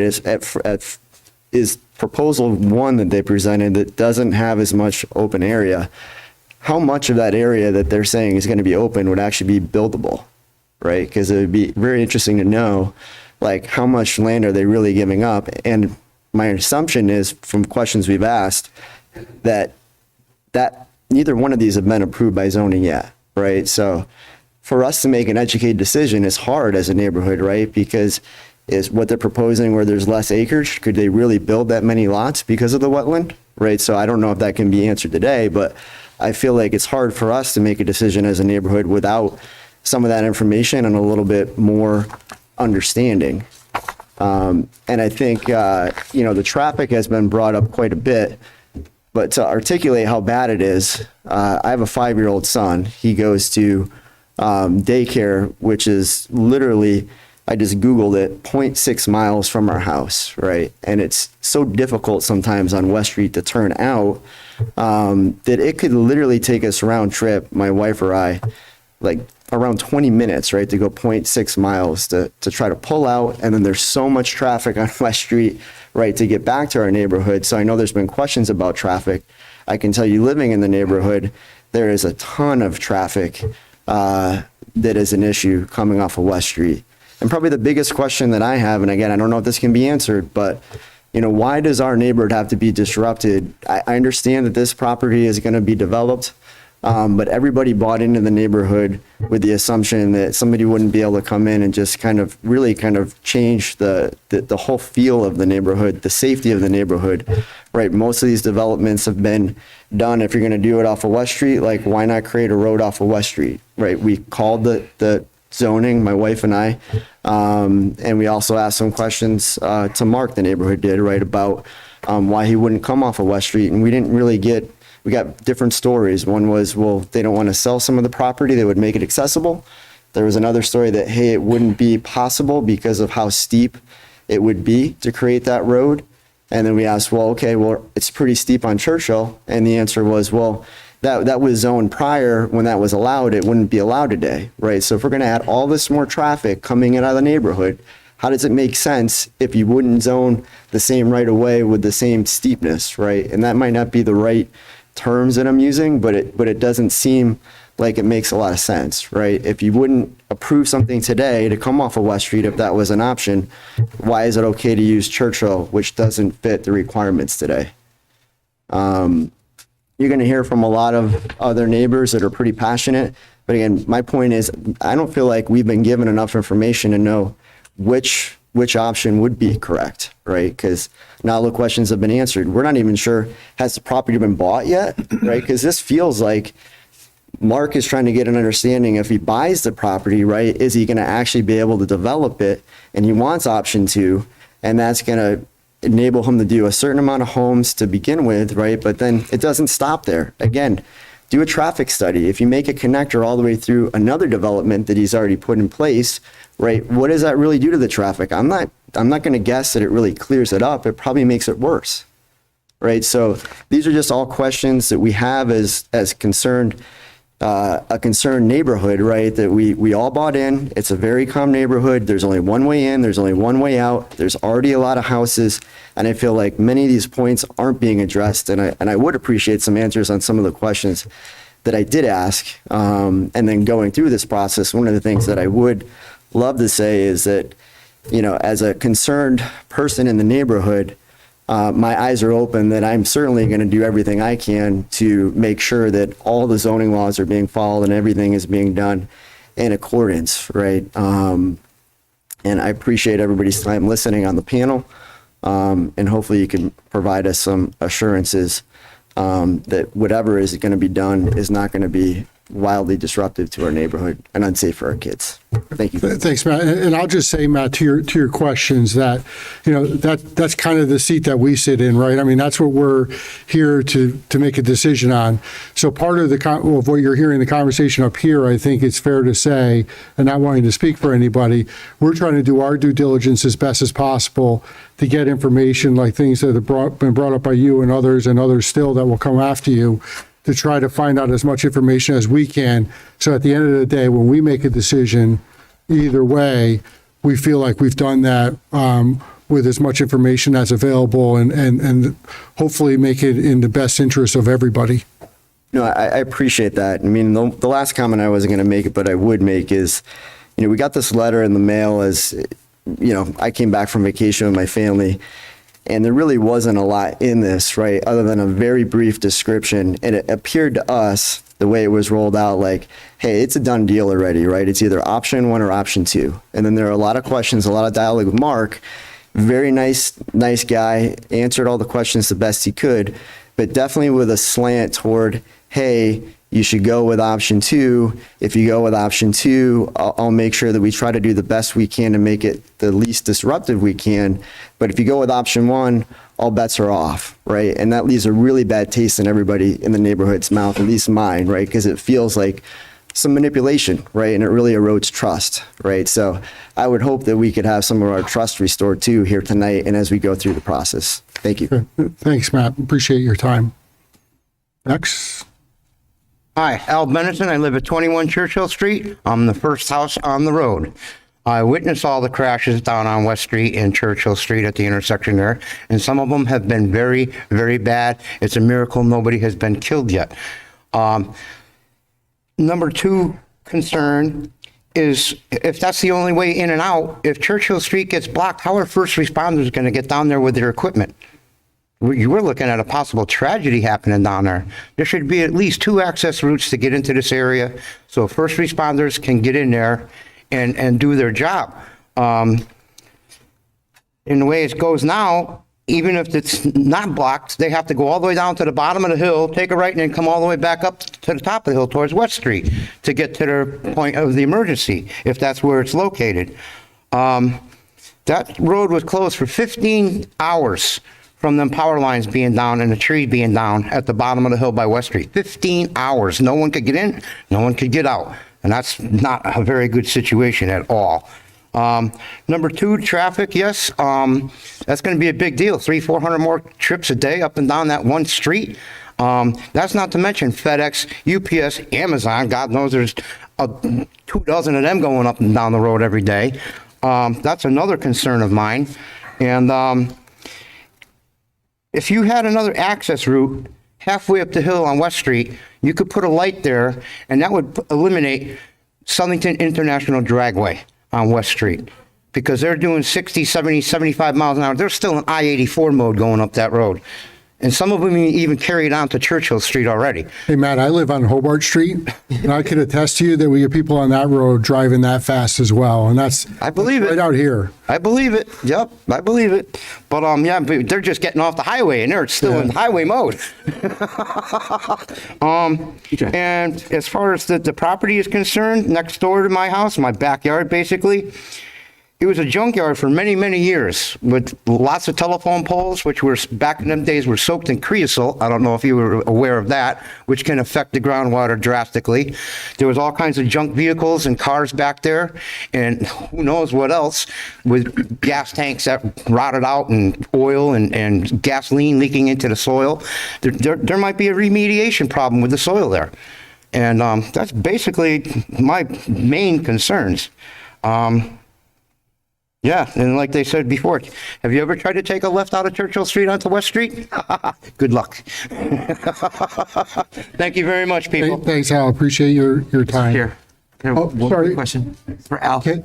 Al, sir. Al, somebody has a question for you. Commissioner Coles, go ahead.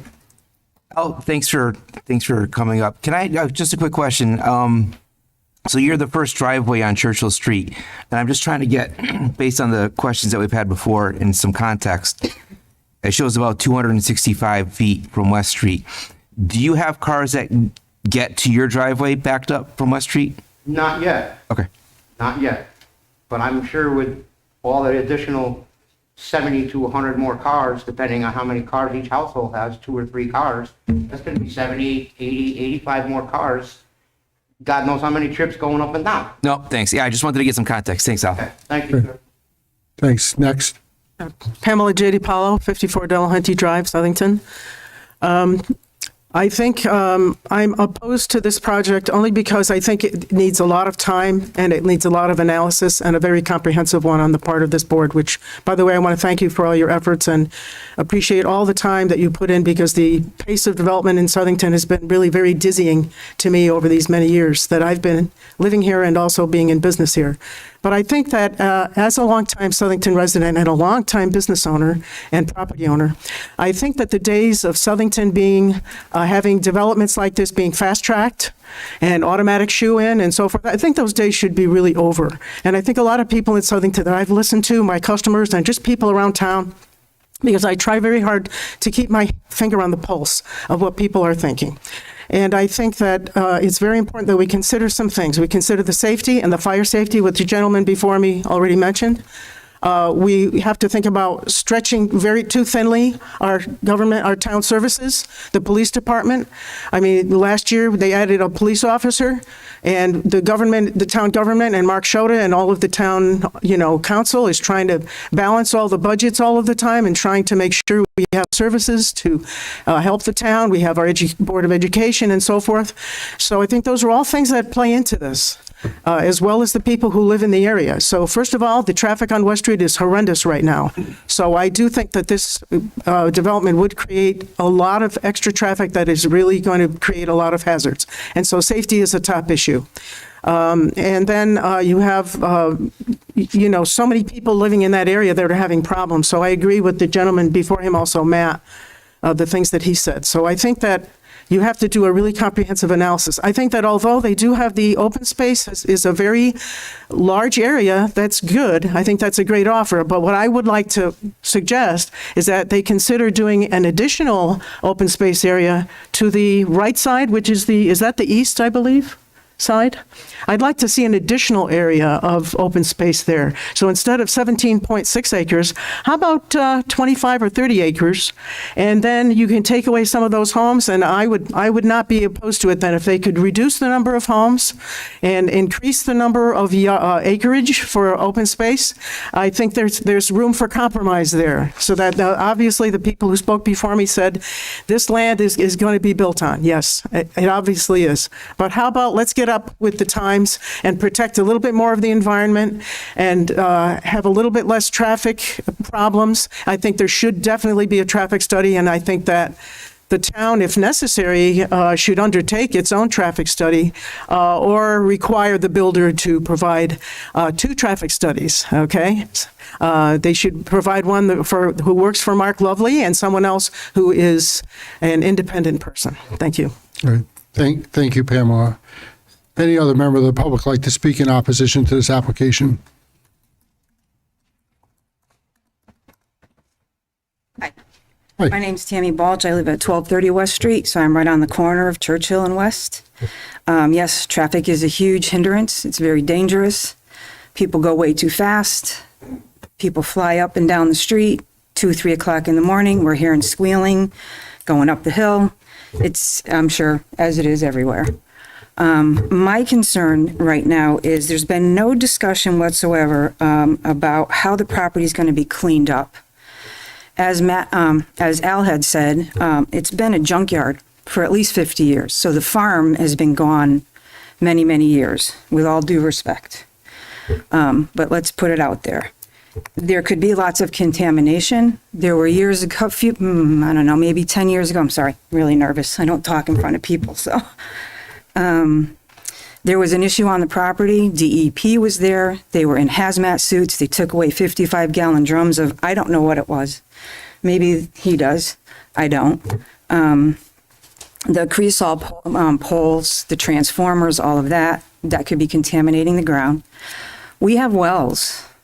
So one of my big concerns is when they start stirring up all of this ground, what's going to happen to the water source? Is there, I'm concerned because I don't want to have to hook into city water. I can't afford to do that. And I like my well. But what's going to happen to the wells? Is it going to be contaminated? Is the, moving the earth around going to do something to our stream coming in wherever our water source comes from? Is that going to get contaminated? Is it going to get blocked? I mean, there's no guarantee because it is sandy. There's a lot of rocks. There's, a lot of things that could happen. And the other thing is really, that's really it. Is DEP going to be involved in testing this soil before they start doing anything? Or this is a big thing for us. And because of the wildlife and everything that lives there, I like my little bunnies every summer, and it's great to watch the coyotes and the turkeys. I had 23 baby turkeys in my driveway one year. That could all go away. You disrupt their life, their homes. I'm not totally opposed. And like everybody said, something's going to happen one way or another. But be realistic, be honest, be upfront, do your due diligence by testing the soil, Mr. Lovely. Make sure my well is not going to get destroyed because of all of this. And that's my say. So Tammy, if I could just speak to that point, right? Because it's a real concern. I'm not sure if it's state or federal law that, and I'm going to probably butcher the name of the act, but I think it's called the Land Transfer Act, which requires, Dave, you probably know more about this than I do, obviously, but it requires that any environmental issue be remediated prior to any building being constructed on that property. Is that a fair butchering of what I'm trying to say, Dave? Or Yeah, at the very base, you'd ask for a phase 1, and then if they discover something, it goes to the next phase, right? And then remediation. To walk on the property to see, they have to dive into the historical records of any cleanups that was mentioned. So there is responsibility of the landowner involved there, and it's due diligence on whoever buys it anyways. Right. And any funding institution requires that as a part of their checklist, if you will, or punch list to give a mortgage or give funding to anybody who's looking for that. So unless Mark has got deep pockets and he's going to pay for this with cash, he still would have to go through a funding institution, whatever bank it is or wherever it might be. Right. They're going to require that, as Dave said, a phase one be completed on the property. And again, environmental issues are phase 1, 2, 3, 4, and it deals with getting further and further along. If a phase 1 finds certain levels of contaminants, you go to a phase 2, that will find, look a little bit further and so on, and then eventually get to a point where it would need to be remediated in some acceptable fashion that's acceptable. I think it's regulated by the federal government and probably by the state government as well. So just to speak to that, because it is a real concern, I understand that, but I don't want people to feel like that's going to be something, we don't really have a say in that. Right. But I want you to understand that it is something that gets addressed ultimately, regardless of what the development looks like at the end of the day, if there is a development at all. I just don't want to lose my well, so don't shake the ground too much, okay? Please. Mine neither. Just a quick little side note. Oh, no. Tammy, are you all set, Tammy? I'm all set. Okay, hold on. Commissioner Coles has a question for you. Hi, Tammy. Same question that I asked Al before, too. Can you and you really are on the corner, can you give us some context about how many cars, and we'll say rush hour traffic in the morning, 8 o'clock or so, 7:30, about how many cars back from West Street do you typically see? Up Churchill? Yeah. At any given time? No, just pretty much in the morning, when people are going to work. There's probably 4 or 5, maybe 6 cars that back up. Okay. And depending if it's school time or not, school buses, for them to take a left-hand turn out of West Street, Tricky. somebody's going to get hurt. Good. Thank you, Tammy. Thank you. Thank you, Tammy. Next. Good evening. Hello. My name is John Patterson. I live at 150 Churchill Street. So, as Matt was talking, I live next to Matt. So I'm the next fortunate guy on Churchill Street that with this variance, I would be right in the direct line of fire as well with cars coming out of the deal. So I'm not going to repeat. I've got the same concerns that everyone else does, but I'm just going to bring a few other things to the table. So a couple concerns that haven't really been mentioned is really the financial impact. All right, I've been on Churchill Street since '97. I was one of the first homes that moved in when Milo and Denorfia did their extension, but I'm not going to be in Southington forever. And with a variance to any type of zoning, I am concerned about how that might impact the pricing of the houses. Smaller lots, smaller houses as compared to everything else that's almost an acre. That does concern me. I also think it's important for this group, because some of you may not have been on the board since I moved into Southington, but when we first moved in, I moved into an 8-house subdivision in addition to the 14 homes that were already on Churchill. All right, since that time, Brothers Way was extended through the original cul-de-sac and 4 more homes were added. Then Lady Slipper Lane was built with 2 cul-de-sacs and another 13 homes. Churchill Street was extended and another 5 homes were added. Princess Pine Pathway was created and 8 more homes were added. And Amber Lane was created a few years ago with 9 more homes. So what began as a 9-home development turned into 48 homes. In addition to the 14 that are already there on Churchill, it's a pretty big spot. So again, I'm not going to repeat the traffic stuff. That is what it is. So I don't support either proposal, and I'll be back once it gets ready to go to a vote. But I do think it's important that when this group does consider this variance, take into consideration the things that we have all done in our neighborhood to keep it like it is, to protect it the way it is, and to protect the values of our homes. Because we just don't know, especially in this environment, with home prices being off the charts, what could happen in 12 months or 15 months when prices go back to where they should be. So thank you very much. Thanks, John. Any questions? Next. Good evening, Tim Cannell, and live at 79 Churchill Street. Thank you, members of the commission. Welcome to Southington, Sedwards. And Dave, how are you? So we've lived, my wife, Terry, and I have lived on Churchill Street for 31 years. We bought our property originally from Marge and John Hubany. Yes, John Patterson did invade our neighborhood with his family. And all of that was done, I think it was well planned, but it's a busy neighborhood. So we live on the original part of Churchill Street. Until the road was just repaved, we still had the original macadam surface on there. So we were, in fact, the last approved building lot on the street when we bought it, and our street ended. It was a dead end, and there were big cement blocks there. So it was pretty quiet. We've seen quite a bit of development. I think all of you have asked really good questions tonight, and we really appreciate that. I know that the Planning and Zoning Commission has an incredibly important job to represent the citizens of Southington and essentially protect our interest. I know Mr. Lovely certainly has a right to profit from his business, and which he has done. So that's fine. And I know the family wants to do something with their property.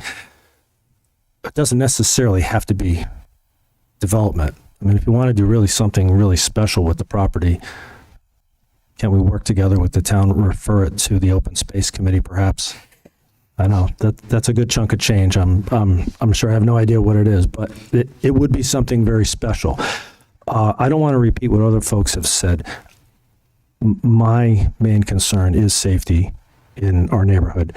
In addition to everything that you've heard, we also have 3 full-size buses that run that street every single day during the school year. We've got at least 2 half buses that run that street every single day during the school year, and sometimes during the summer we have that as well. I think if you add the impact of an additional, whether it's 33 or 36 homes to that section of Churchill Street, it would have a significant impact on our neighborhood. So not to belabor that point, what I hope is that the commission will require and will take into consideration some impact studies, because I don't think that this is a decision that should be taken lightly, and I know that you won't.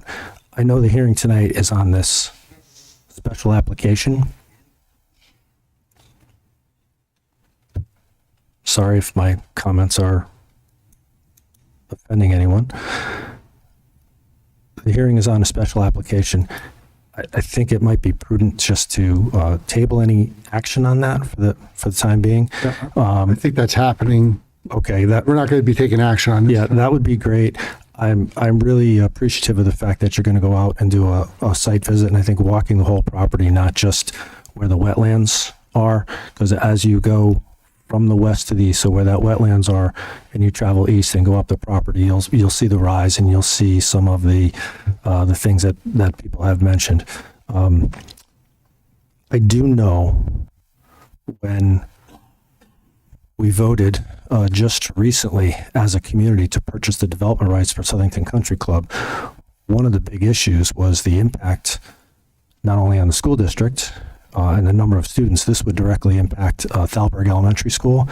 And Thalberg Elementary School right now is, I don't know that we have additional space there. I think they're at about 470 students, give or take. They're jam-packed.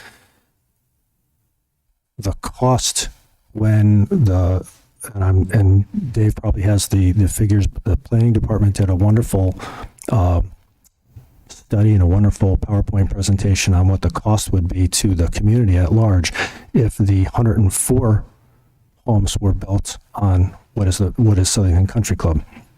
Now, I know that the previous town planner used a particular study from one of our colleges and universities, and it gave a pretty conservative number at about 98 students. I don't think anyone who looked at that thought 104 homes, good-sized homes, 3 and 4 bedroom homes, were going to produce only 98 students. In our experience in the school district from the homes that have been built just recently shows it's about 2 or 3 students. So even if you looked at it as 2 students, you're probably talking about an additional 70 students. So multiply that by about 13,000. That's about the net cost, I think, that was used in that study per student. So you're talking about adding another 1 or $1.25 million directly to the Board of Education budget just to accommodate those 70 students over the course of the next few years. I know you probably all remember that study. I know the PowerPoint is probably still on the YouTube channel or on the town website. There's some other factors there too in terms of the cost of maintaining roads. So we know that there's going to be a significant financial impact as well. I think the last thing that I want to say is that we just really want to make sure that our neighborhood is safe. Whatever happens, and I would reserve judgment on option one or option two. I don't think there's enough information available for anyone to say one is better than the other. But on both of those, feeding any development that's in there out onto Churchill Street, it's just not going to be safe. We see it every day. There's no way that you can ever convince any of us that that's a safe thing to do. Now, our street opens onto West Street. Yep, there are problems getting in and out, but a number of developments just north of us have been built, and those also open onto West Street. So I don't see any reason why there should be a road from that development, if that's what occurs, that comes out and puts that burden on Churchill Street. That just doesn't make sense to me. So thank you for your time. I appreciate it. I hope that your site visit is successful or at least informative. So thank you. Any questions? I just, and part of what I like to do up here is just inform people of the different things that we consider, because while we come up here every 2 weeks, a lot of people don't show up here. This is an application that's cognitive of Section 8 of our regulations, which is our special permit regulations. And there's a whole set of guidelines in that section that we're required to consider whenever we're looking at an application like that. And just some of them are things that have been, I see some themes coming up here, and the applicant will get an opportunity to respond to that later on. But just so for everyone's information, some of those things are property value on existing structures. So that's a consideration that we take into account.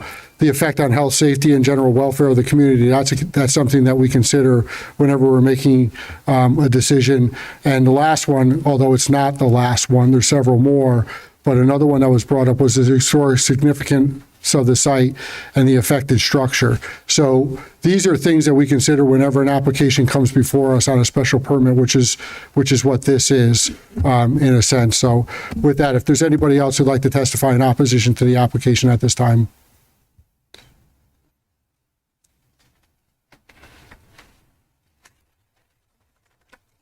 Hi, my name is Nathan Wright. I live at 1070 Marion Avenue, not in the vicinity of this plan. And I just wanted to say a couple things.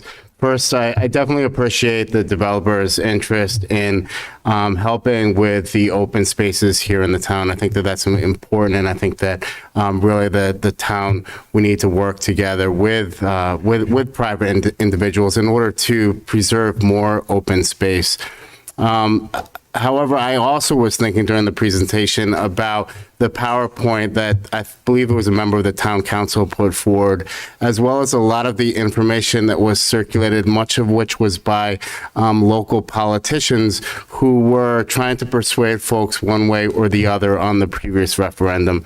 And that had me thinking about really what I think you guys are doing right now, which is a great job trying to explain to the layperson what it is that you're actually looking at here and what some of your thought process is. But my recollection of that presentation was that the numbers in there were proving a point that any development is a losing money proposition for the town.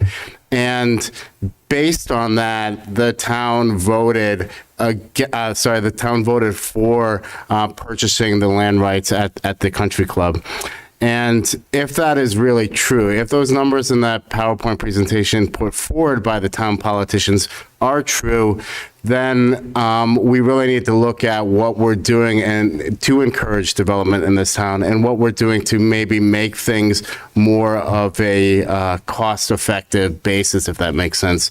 In addition to that, some of the things that I saw were a former, I think, party chair stating that definitively that building would have necessitated the building of a new school. I saw other elected politicians like echoing that. I saw the number of the impact of what that development would have upon our town kind of grow and grow and grow. And I don't know whether any of those numbers are true, but I do feel like the planning and zoning is part the zoning piece. And I get the fact that there's, folks purchase property and folks put permits in under a different set of rules, but part of planning and zoning is also the planning piece. And so I do urge you to do some work to research what the actual cost to the town is of different developments and to put forward what those answers are that you're finding and to enact it accordingly by revising or not revising different pieces of the zoning legislation. Thank you very much. All right, thank you, Nathan. Any other member of the community would like to testify in opposition? Good evening. I'm Scott Parmalee. I'm at 20 Amber Lane. And if I understood the history of the Churchill Street neighborhood, it sounds like I benefited greatly from the extension of Churchill Street into Brothers Way, into Lady Slipper, into Princess Pine Path, into Amber Lane. And perhaps as the neighborhood was growing, many people who were very concerned saw that their home values probably weren't adversely impacted by the extension, and a neighborhood that started small just became a bigger, better neighborhood. And I would hope that ultimately, if that's what happens here, that's what would happen. My question, and actually I want to say about Mark Lovely, about 11 years ago when I moved here, I was going to go to one of his properties. My wife and I put a deposit down, and we ultimately backed out. And my recollection was he refunded a non-refundable deposit. So I don't really necessarily have any concerns about working with Mr. Lovely. I did want to ask the question, though, regarding the street light that could potentially, at what point does a traffic light, it sounds like everybody here shares this deep concern, as I do. I have 2 school-age kids. I wait in traffic. I see the cars going too fast. Sometimes it's actually me, and I have to pump the brakes and remind myself I live here. Don't be a hypocrite. At what point does a traffic light become necessitated? People here might even want one now. But if 30 plus houses come to the neighborhood, would a traffic light? Scott, how would that work? That's something that's determined by the police department. So they have a traffic division that would determine whether a stoplight or they set the speed limit and they set the if there was a traffic light that was necessitated on West Street. Traffic lights, because it's a state-owned and maintained street, that street, any traffic light or stop sign there or any speed limit is set by the State Traffic Administration. Okay. Thank you very much. Yep. That's it, Scott. You made me look smart, so. I brought these papers to look like I had my stuff together. Okay. Thanks, Scott. I appreciate you coming out.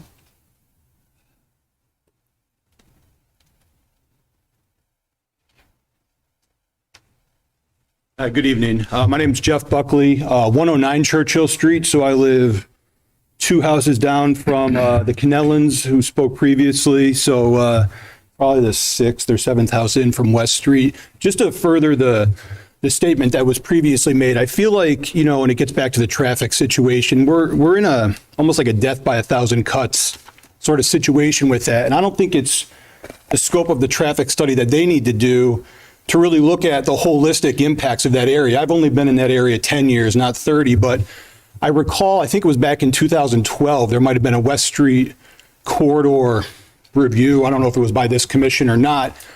And if there's a traffic study done to look at, hey, is the impact between 33 and 36 houses really going to be impactful? I think that's missing the point.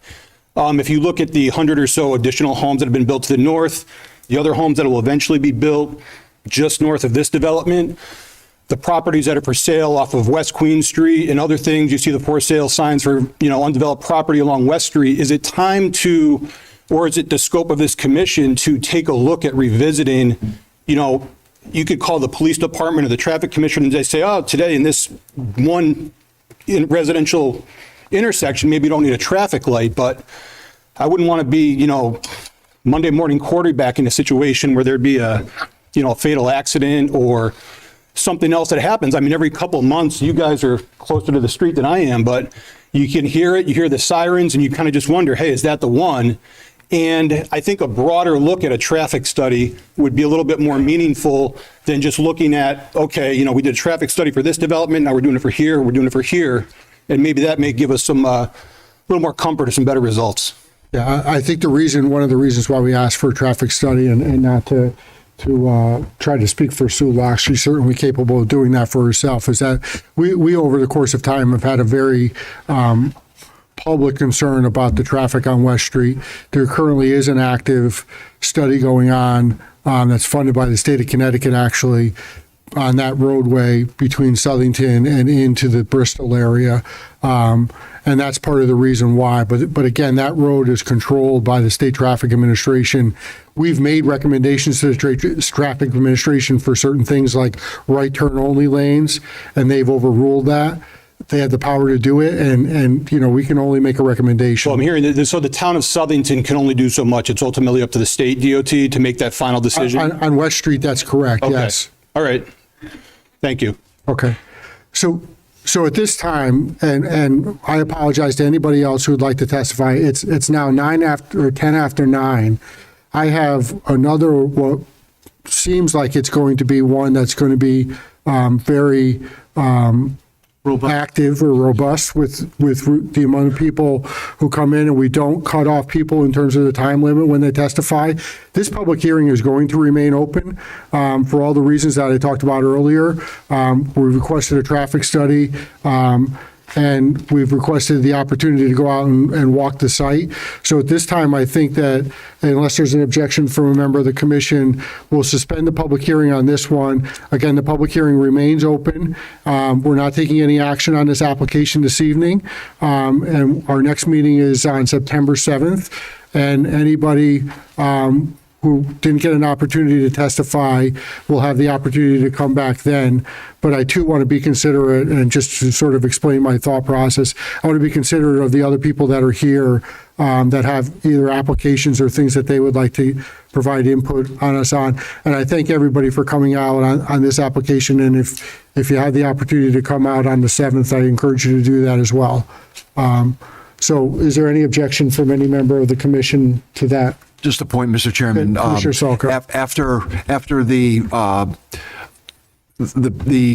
people that were talking in opposition, when that was completed, on September 7th, if we continue that, Mr. Lovely will have a time to rebut. We'll hopefully be able to answer a lot of those questions that you might have and that we will have, but he will be able to hopefully answer or respond. So on the 7th, Mr. Lovely will probably, he's been taking notes, I'm sure, will respond to a lot of the questions that you have already raised, and that will probably be raised again on September 7th. So it's not just, it doesn't end here.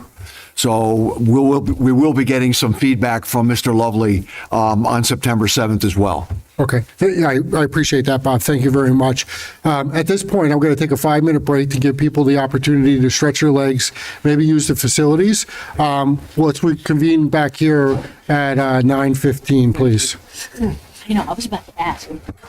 I was like, I drank half this coffee. I just want Good Lord. to get that out. Yeah.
Call the meeting back to order again. Dave, just a point of clarification procedurally, do we need a motion to table that last public hearing? Okay. Can I get a motion to table item 7D? Mr. Chairman, I'll make a motion, we table item 17. A motion for Commissioner Salka. Do I have a second? Second, Commissioner. Commissioner Albanese is a second. All those in favor? Aye. Aye. Any opposed? Okay, we'll move on to 7E, and with that, I'll reseat Commissioner Gork. And 7E is a petition of the Southington Planning and Zoning Commission to enact a zoning regulation amendment of text to create a new section 11-24 of the zoning regulations regarding recreational cannabis marijuana, zone amendment 611. Dave, you want to talk about this, or you want me to talk about it before we open it up to public?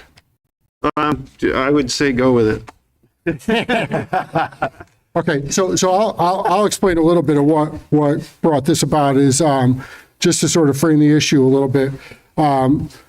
As I think most people know by now, the state legislature passed a public act, I think it's Public Act 21-1, which allowed for the recreational use of marijuana in the state of Connecticut. Part of that public act also put it down to the 169 towns of the state of Connecticut to set up zoning regulations on whether they wanted to have or allow recreational dispensaries in town, and a whole other set of things that the town has the opportunity, or I would say the obligation, to weigh in on. We had a discussion, as I think most people know, at the last P&Z meeting on July 20th. And at that meeting, there was a sort of informal straw poll taken of our members that indicated that there's overwhelming support to provide a regulation that prohibits the sale of recreational marijuana in the town of Southington. I asked Dave and our legal counsel to work on drafting a text amendment to that effect. They did that. They presented that and filed that, I think I want to say, in August 3rd or somewhere around there, Dave? I think it was filed. August 2nd, yeah. August 2nd. So that language has been filed and is a matter of public record. And right now, we have a 30-day requirement that allows the Council of Governments that we are involved in to weigh back in or to provide their input on any zone text amendment.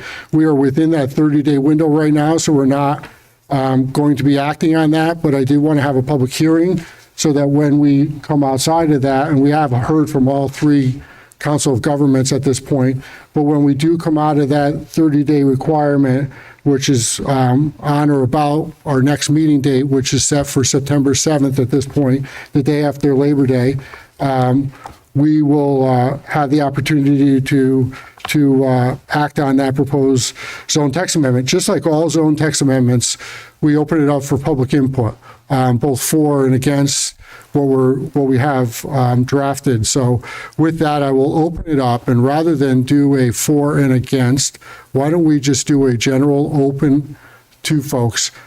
I want to remind folks too that it's now 25 after 9.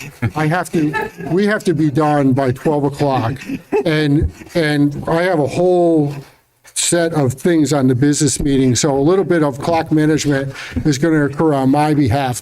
We do not, by my own rule, we do not limit the amount of time that people take, but I would ask that you be considerate of not just the people sitting up here volunteering in time, but also the people in the audience who might like to speak also. I will too try to frame the issue here. We are talking about allowing or prohibiting, in our case, the language reads that we would prohibit the sale of cultivation or farming or production, I should say, of recreational or marijuana for recreational purposes in the town of Connecticut.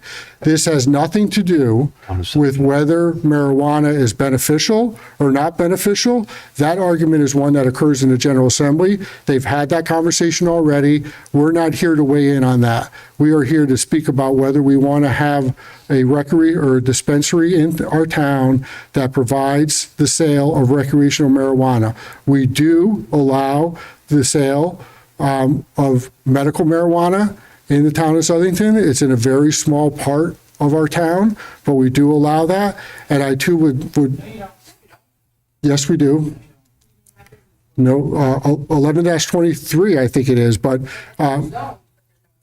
There is no actual business, but it is permitted in our town. The other thing I'll say is that this has nothing to do with the effort to have a referendum. That's on a separate track. As I said at our meeting on July 20th, if that goes forward, we're obligated to adhere to whatever the outcome of that referendum is. We have an obligation as a planning and zoning commission in this town to look at what we want to do, and that's what we're obligated to do. So we're looking at that as we're obligated to do, and with that, I'll open it up to public comment, please. Again, just start off with your name and address. My name is Aaron Wade. I live at 39 Madeline Lane. And I want to apologize. I actually typed up word for word what I'm going to say, so I'm going to minimize eye contact to get through this quickly. Go ahead, just Aaron. wanted to let you know. So I would like to discuss the plan to block Southington from using its one marijuana dispensary license allowed by the state. The 2 points of opposition I have heard concern people getting high in the dispensaries and our children getting marijuana that they would not previously have had access to. First, marijuana dispensaries in some ways are very similar to liquor stores. How many people do you see walk into a liquor store and then come out intoxicated? The answer is obviously none, because people do not consume alcohol inside the stores. People do not consume cannabis inside dispensaries either. Residents are concerned about keeping our children from accessing cannabis. I would assume the same holds true for alcohol, but I have heard no concerns over the fact Southington is at its legal limit for liquor stores as allowed by the state.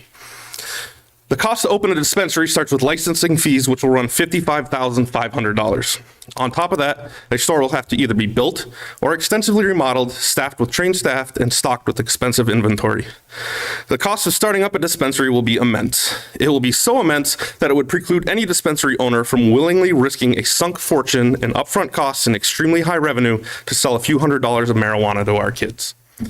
And speaking of revenue, a 2017 Statista.com analysis surmised that dispensaries each average about $3 million in annual revenue. The 3% tax on that would bring an additional $90,000 into Southington. That statistic was from 2017. The industry and customer base has only grown in the meantime, likely resulting in a well-placed Southington store having higher revenue and therefore more taxes to us. Those additional tax dollars will come in handy to help offset the next tax hike we will hit shortly, since the town council did not fully fund the school district's financial obligations for this year through local taxes, opting instead to use one-time federal dollars. In choosing not to appropriately fund our schools, the town will be forced to raise our taxes or make cuts to our children's education, which again, any taxes on sales would help. I went to a dispensary in Massachusetts not too long ago. Of the 20 or so cars in line, there were at least a dozen with Connecticut plates. If residents of our state are willing to drive all the way to Massachusetts to obtain cannabis, don't you think they'd be willing to drive to Meriden or any of the other nearby towns? If people in our area are going to buy it anyway, why not keep the tax dollars in Southington? Additionally, it's one more business which will employ more people who will shop at the local gas stations, restaurants, and convenience stores. As the Planning and Zoning Commission, wouldn't you be able to dictate where in town the store could go? You must be aware of at least one retail location in town that has long been vacant with adequate parking and access. One such place that comes to my mind is the old Rite Aid on Queen Street. It's been empty for quite some time, has a decent amount of parking, and is directly across from the on and off ramps for 84, which would be attractive to locals as well as commuters for its quick interstate access. It even has its own light to minimize the impact on traffic. Blocking a dispensary from opening will not change the amount of cannabis in our community. When else have we been given the opportunity to open a store where our town gets to keep 3% of the sales? Why wouldn't we try to take advantage and make the most out of this for our town? Legal adult recreational use marijuana is coming to Connecticut. Nothing this town is going to do will stop that. Thank you. Thank you, Aaron. Any questions of members of the commission? Seeing none, can we have anyone else to testify? Pam, you're popular today. Hello, Pamela J. DiPaolo, 54 Delahunty Drive. Unfortunately, I get to see a different side of what people do after they consume alcohol, because I have my business on Center Street at DiPaolo Furniture, and I'm there 60 to 70 hours a week. And the increased number of bars that has happened down there, and also around the town, not only in my own business neighborhood, but throughout town, I have seen people who are adults and who are drinking legally. And then what they do is at night, after hours, like 10 o'clock, 11 at night, when the bars are still open, they come down in front of my store and they put their liquor bottles, and they're on the street drinking. And then they leave the bottles in front of my store and on the sidewalk. And there's broken glass and there's all kinds of incidents that I've seen happen because people are out of control of their drinking. And this is this situation with cannabis. Now, yes, it's true that people can buy it elsewhere. They can go to Meriden or wherever they want to go, or other municipalities which have their own decision-making to do. But Southington is my town. I've lived here for many, many years. This is where I was born and raised, and my business has been here for 96 years. And I have seen the bad side of society and the bad side of things when people are vaping in front of my store and up and down Center Street and around town. But the center of town, of course, is a draw. It brings people from all over. So what's going to happen is, you're going to have people from other areas maybe that will bring marijuana in and start smoking. And now I have to chase people outside of my front door who do smoke in front of my store. I say, please, could you please stand on the sidewalk? My property's here, but there's the sidewalk there. And then I have the police department who has responded very efficiently to us. Many, I don't know, at least twice a month, I have to have them down. And I'll say, look, you have these people drinking on the street. Can you please patrol the street better? And I've talked with Vicky Triano numerous times about making maybe an ordinance about having people not being able to smoke so much, because they'll go into the bars and they'll drink and then they'll come out with their bottle if they can get away with it, and they'll have the smoking, and then they're smoking and drinking on the street. So now you're going to add cannabis to all this, and you're going to have people who are going to be drunk and smoking too much, and maybe they're going to be high on marijuana. I don't know. I've never smoked it myself. So, but that's what I foresee, because I have to look at it every day in front of my business. And this is Southington, and it's kind of embarrassing for me to come in on a Saturday morning or a Sunday morning and see all of these bottles strewn, and not all over my property, in the back of my property on Liberty Place and across the street and where my trucks are parked, and at my 39 Center Street location and my 83 Center Street location. And so I know firsthand, and I have proof. Mark Schoda can show you the pictures that I have emailed to him, the phellows and the police department, and I've talked to Jack Daly and I've talked to Bill Palmieri about this. So it's not just this lofty ideal of cannabis helping out to be some sort of a financial asset to the town. It is not going to be that, I can assure you. And I would ask you that there's no possible benefit to the town other than maybe some small financial benefit, which is totally outweighed by the negatives that would occur if you let this go through. It will stretch the town's efforts to control the abuse. There will be abuse of this, just as there is with alcohol. And on the street, people leaving the bottles, as I said. This will compound and exacerbate those existing problems as it is. And so I am absolutely opposed to this. And I've done a lot of reading about it on other states, such as Colorado, where it has not been very successful. And there are good arguments, pro and con. But I, as a longtime property owner and business owner, I see the negative effects of adults who are drinking and acting very badly after they have been drinking and smoking, and also carrying on in the street with terrible, behavior as well. So this is certainly not going to be something that if someone is smoking marijuana, drinking and smoking, that's not going to improve their behavior any. And I'm sure that you all can understand that. So please vote this down, please. I just want to be able to say that Southington does not have, there's already a medicinal cannabis. That I can understand that. That's perfectly understandable. But recreational, no. Thank you. Thank you, Pamela. Mr. Chair, I have a point of clarification. I just want to clarify that we don't have any control over where people will consume cannabis. It's going to be legal in the state regardless, unfortunately. But whereas with the alcohol consumption that you're seeing, which is highly illegal, I completely disagree. Like, I do not think that that's right that you're finding bottles in front of your business. But however, marijuana doesn't have that same footprint. So I would just caution that the decision we're here to make tonight is if a dispensary can open, right? Either way, it's possible that the situations that you just described may continue and may compound because regardless, it's going to be legal.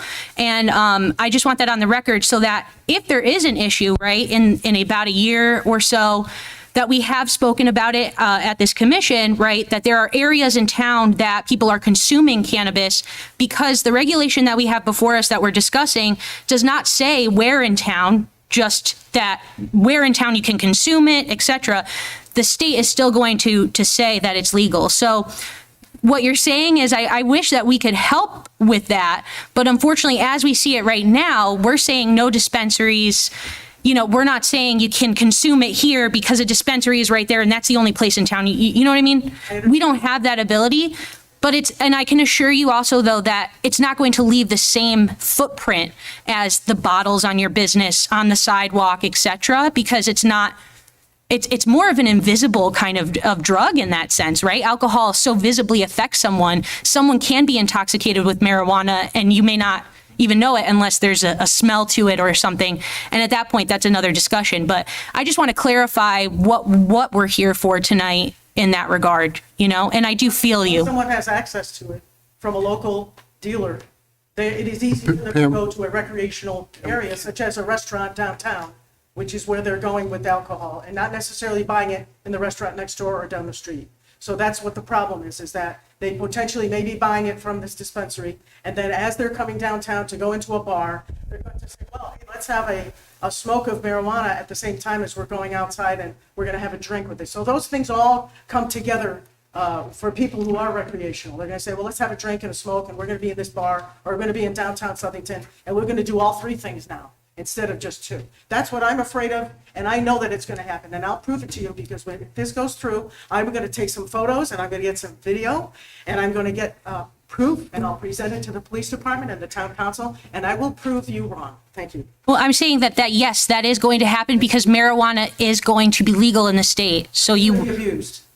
And you're not wrong, just like alcohol. So that's all I was saying to you, and I agree with you that it's an issue. Thank you. You're welcome. Well, let's maintain a level of decorum here, please. I don't want to get into and I understand that some people are emotional about it, and I certainly understand if it affects your livelihood that probably adds to it.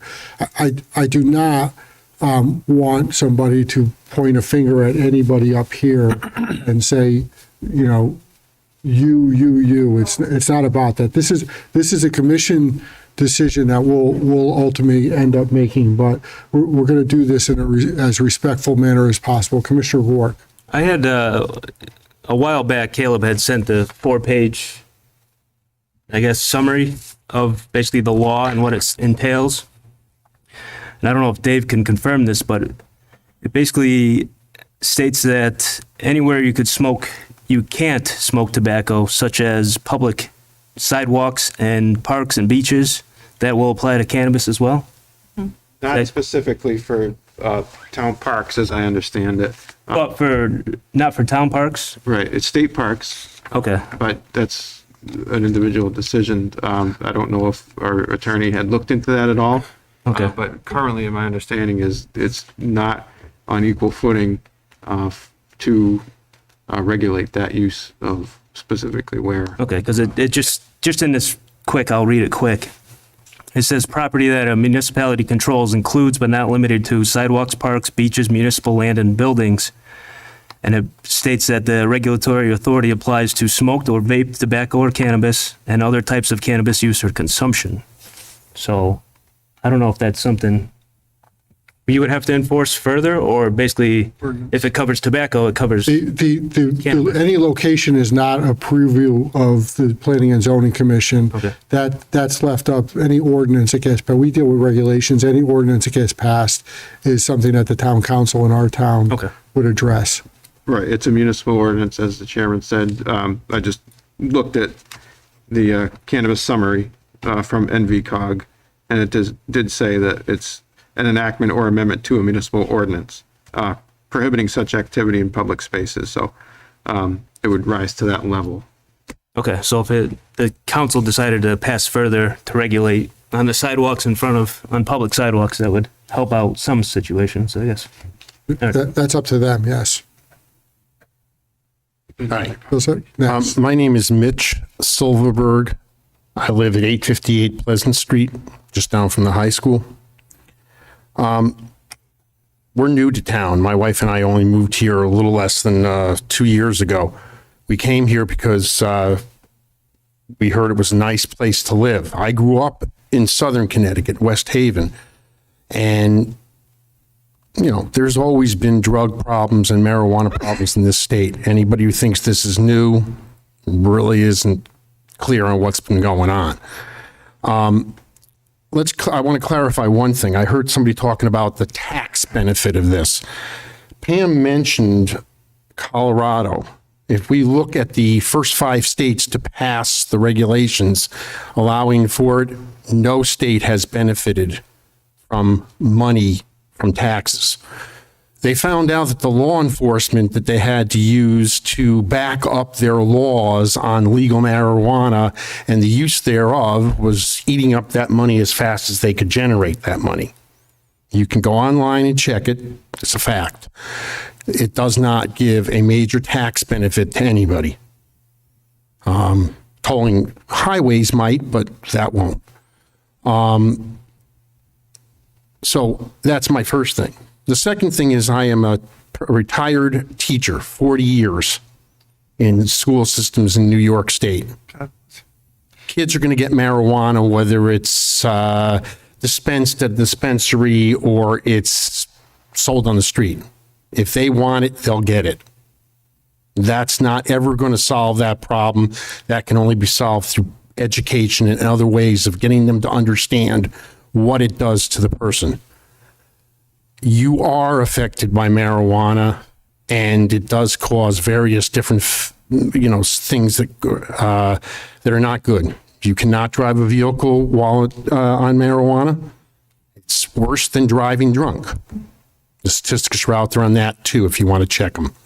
So I'm very proud of you that you decided to say no dispensary. I think it's great you did that, and I appreciate it. Thank you. Thank you, Mitch. Anyone else like to testify on this?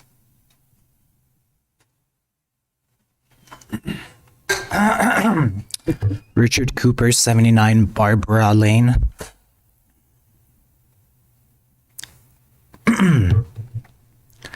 So those who have said that this is not about a tax are correct. Life is hard. I'm not sure that you can really make a distinction between recreational marijuana and medical use of marijuana. Just want to state very clearly for the record, I don't think anyone who wants a marijuana store in town or supports, just the option wants kids to use it. I have not heard a single person say that. I would go on the record and say, yeah, don't use marijuana if your brain is still developing. That's bad. Unless, of course, you have a medical condition and your doctor recommends it. I just want to state for the record, I'm personally insulted to keep hearing people say that we have a medical dispensary. We don't. Maybe you're talking about the store that sells CBD. It's not a dispensary. That was not what was said, Richard. What was said is that we allow medical marijuana dispensaries in town. It was not suggested nor said that we have one. We also approved one, which was approved on Nodder Drive, which is one of the locations that it is allowed in town. And that particular facility did not get approval from the state. But this commission did indeed approve that. When it went for the next step for the state, it wasn't there. So that's that. We were referencing that. So for the record, does that mean that theoretically a medical dispensary could be open in town? Absolutely. Yes. Okay. Thank you for clarifying that. Sure. I'm still going to go ahead and do this anyway. I know it's been a long night, but this is not about tax money. This is about you voting no to allowing a store to open. And I really don't care all that much, but let me tell you what you're really doing. You're making sick people who are suffering go an extra mile, spend that extra money on gas, spend that extra time to go to Bristol, Meriden, Hartford, whatever. I'm going to go ahead and read a list of conditions that qualify medical marijuana use for adults. Cancer, glaucoma, positive status for human HIV, Parkinson's disease. Hey, Richard, in the interest of time, and as I said before this public hearing started, I have a whole list of items that need to be done. This is not about medical marijuana. This is about whether we want to allow a dispensary in the town of Southington to sell recreational marijuana. Please keep your comments to the topic at hand. Please. The distinction that you're making is false. I hope you all lose sleep tonight if you vote against a marijuana store in town. You're making people suffer needlessly. Needlessly. You all set? Thank you. Thank you. Anyone else like to testify? Stacy. Don't worry, mine's short and sweet. Always, Stacy. You always do a good job. So my name is Stacy Dolan. I am at 1614 Marion Avenue. And first, let me start off by saying you guys don't have to worry. My petition for referendum will not go through. Unfortunately, I realized that I wasn't going to spend my summer trying to force people to sign a petition to give them a voice. Even though I have to say, I would say 99% of the people I hit up wanted to sign the petition. It was really great. I will continue it for 2022, but I have family issues. My ex-husband's dying, so I'm dealing with that right now, and that's where I need to be with my son. So putting that on hold for a while. So nobody has to rush and worry about that. So do whatever you're going to do.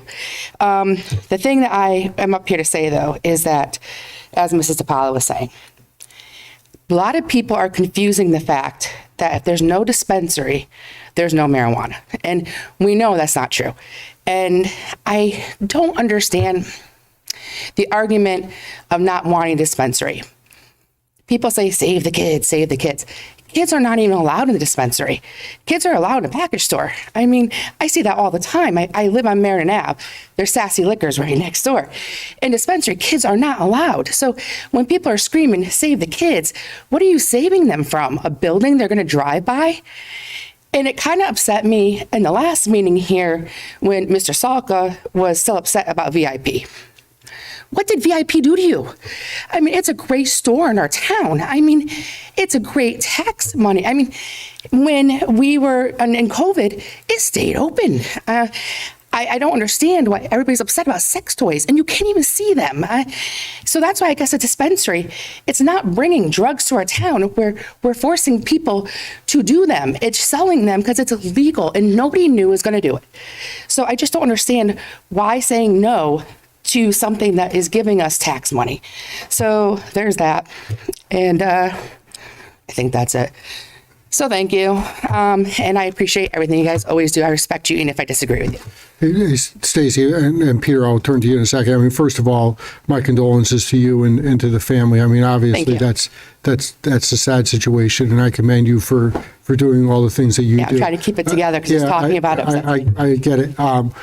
And I, for one, as one of the 43,261 people, as the census numbers just released earlier this week, indicated live in the town of Southington, I, for one, appreciate your efforts and your involvement. I think that through involvement, through people like you and people up here and anyone for that matter, Councilwoman Triano, all the people on the council, I mean, the list, but I think that only makes us a stronger community. And I think that by the diversity of those opinions and those voices, we come to a consensus, hopefully that, doesn't mean we always have to agree, but we do it in a respectful manner. Agreed. And I, while I don't support the referendum because I have my own opinion, but I certainly respect that the work that you did and all that. And I just want to say thank you from me to you for all of that. And I hope that you continue to be engaged in what's going on in our town as well. Thank you very much. Peter. Thank you, Mr. Chair. I echo the chair's sentiment, Stacy, but I would like your opinion on something. Sure. Because the regulation text change that we have before us is very comprehensive. Right. In regards to not just a dispensary retail storefront, but cultivation, farming, manufacturing, essentially the whole supply chain. Right. So I guess my question is your feeling the same about all those things, whatever it is, about all those things, which could indeed change the footprint of Southington? Right. Or is it simply for a dispensary? Do you feel the same about all those things, some of those things? What's your opinion on that? All those things. I think it brings in a whole new level of jobs. And I think that's great for our state. And I had to say, I thought it was great when you were talking about the lovely development that you guys wanted to go out there and see the land. I don't want to bring this up again, but I thought it was funny. I don't know if any of you have ever been in a dispensary. Maybe one or two of you, but I could say, I'm going to make my mommy proud right now. I've been into several. And I could tell you that when I go up to Massachusetts, I come straight home. I don't peruse their parks. I don't go in the restaurants. I want to come home and party with my friends. I'm not going to lie. I don't smoke it on their streets. I don't even open a bag. I hide it in my trunk because I have to drive back to Connecticut. Now I don't have to, but I used to. Meaning I had to hide it before. I don't have to hide it now. Nobody's going to hang out here. Nobody's going to even give our tax money to our restaurants. They are going to go to our dispensary and go back home. No one's going to walk in front of DePaulo's Furniture to smoke a bone. That's not what happens. And unfortunately, with Mrs. DePaulo's store, it just happens to be on Center Street in the center of town where lots of bars are. I got nippers in front of my road like it's people's jobs to throw it there. I mean, unfortunately, I'll never find a joint. I wish. But yeah, so not the same, but I have to say though. Biodegradable. Exactly. But if you're going to want to walk Lovely's land that he's going to overdevelop, walk into a dispensary in Massachusetts and actually see what you're voting for and what you're voting against. Actually see it. Because if you've never been there, you have no idea what you're voting down, except for fear. Thank you. Have a great night. Thank you. Thanks, Stacy. Anyone else want to testify on this proposed text amendment? I'm Nathan Wright, 1070 Marion Ave. It's a tough act to follow. Thank you, Stacy. But where I live on Marion Ave, you can kind of go out of my house and make a left and walk around the corner and see what many folks in this town are not sure what to refer to. Is it a food truck? Is it a restaurant? Is it both?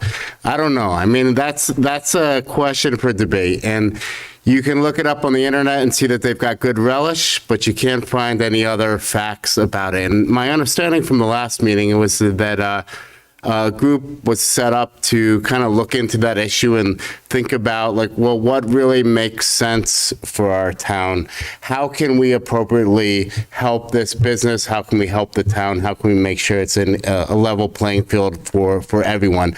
There wasn't a rush. There's not a huge amount of money being generated. There's probably not a potential for a huge amount of money in a fixed food truck. But yet, like, the proper amount of thought is going into like our town and how we can support this business owner and the other potentially competing businesses. I compare that to this rule where I feel like it was rushed. I don't know what the answers are. The gentleman said before, like, if you look at what happened in Colorado, like, I can Google on my computer, and granted, everyone gets different Google results based on your prior search history. We know all of that. But when I Google, like, the cost-benefit analysis of legalized marijuana in Colorado, I get a flood of stories that are positive. I'm sure I could Google instead the negative effects on a cost-benefit analysis of Colorado and get another string of results. And there's so much data that is out there, and it's frustrating to me that folks make decisions based on what they hear people say, or worse, what they read on Facebook, or what they think they heard someone say about what they read on Facebook. And there's information out there, like there's projections on how much money these dispensaries could bring in. There's projections as to what the cost on a town can be. And I'd be curious to look at what the cost is on the town and what the cost would be without those dispensaries. Because, like, yes, there may be like an elevated police presence, as the gentleman talked to about before, but that's going to be there, regardless. There's a lot of unknowns about what we should do, and everyone that I've spoken to as part of the petition drive some have been for it, some have been against it, others haven't known. But what they've all kind of had in common was this idea that we as a town should make sure that we're making the right decision, that we shouldn't rush into things. There's not a rush. I don't believe that you can even apply for a permit for another 6 months, if not a year. There's time that we can take to be thinking about how to do this right. And I know from the last meeting that you all can pass this resolution. You can continue to study the issue. If you decide that you are right, you can keep the resolution you had, but you can also pass a new resolution if it turns out that you're wrong. Marijuana, the support for it being decriminalized and legalized in this country, I think it's roughly 67% of the voting population believes it should be legalized. It only passed the 50% mark about 10 or 11 years ago. So it is an attitude that our voting population has that is very rapidly changing. Even amongst both parties, the Republicans and the Democrats, for registered voters under the age of 50, there's majority support within both parties. And so one thing that we need to be doing is thinking about, like, how is it that society's views on marijuana are changing so rapidly? And am I still right in my beliefs that I learned from, Nancy Reagan of don't do drugs? Are those the right beliefs to hold? Or are these younger kids, do they know something that maybe, I don't know. Actually, I'm technically under 50, so I still fall into that demographic. But I won't be for long. And there are so many social issues going on right now. There's so much change going on right now. And I want to make sure that, like, when I moved to Southington and saw that it's a city of progress, I want to make sure that we are still progressing, that we're thoughtfully progressing, and that we're not just making a decision because we think we are like the white light up on the mountain that needs to say no and draw a firm line in the sand. I didn't choose to live in the town where, what's that movie, that Flashdance with Kevin Bacon? Like, that's not for me. I want to Footloose, there it is. Footloose with Kevin Bacon. I want to live somewhere where, as a community, we can thoughtfully be researching, look for like accurate research, and then use that to educate ourselves, to educate our community, to make decisions, and to help people understand not only why we make the decisions that we make, but the direction that we see our town going and how this decision impacts us on that road. And I don't see that here. I see the amount of thought that goes behind explaining the permit process for an individual development. Nathan, is great. Could you please wrap it up? You're going off on sidebars that are down rabbit holes. Am I though? Yeah. Okay, I will defer to your wise judgment as you can see what is in my mind. But thank you very much for your time.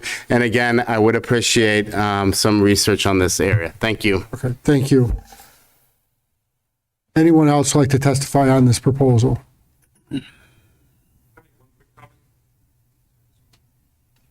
He already spoke to Illicit Chairman.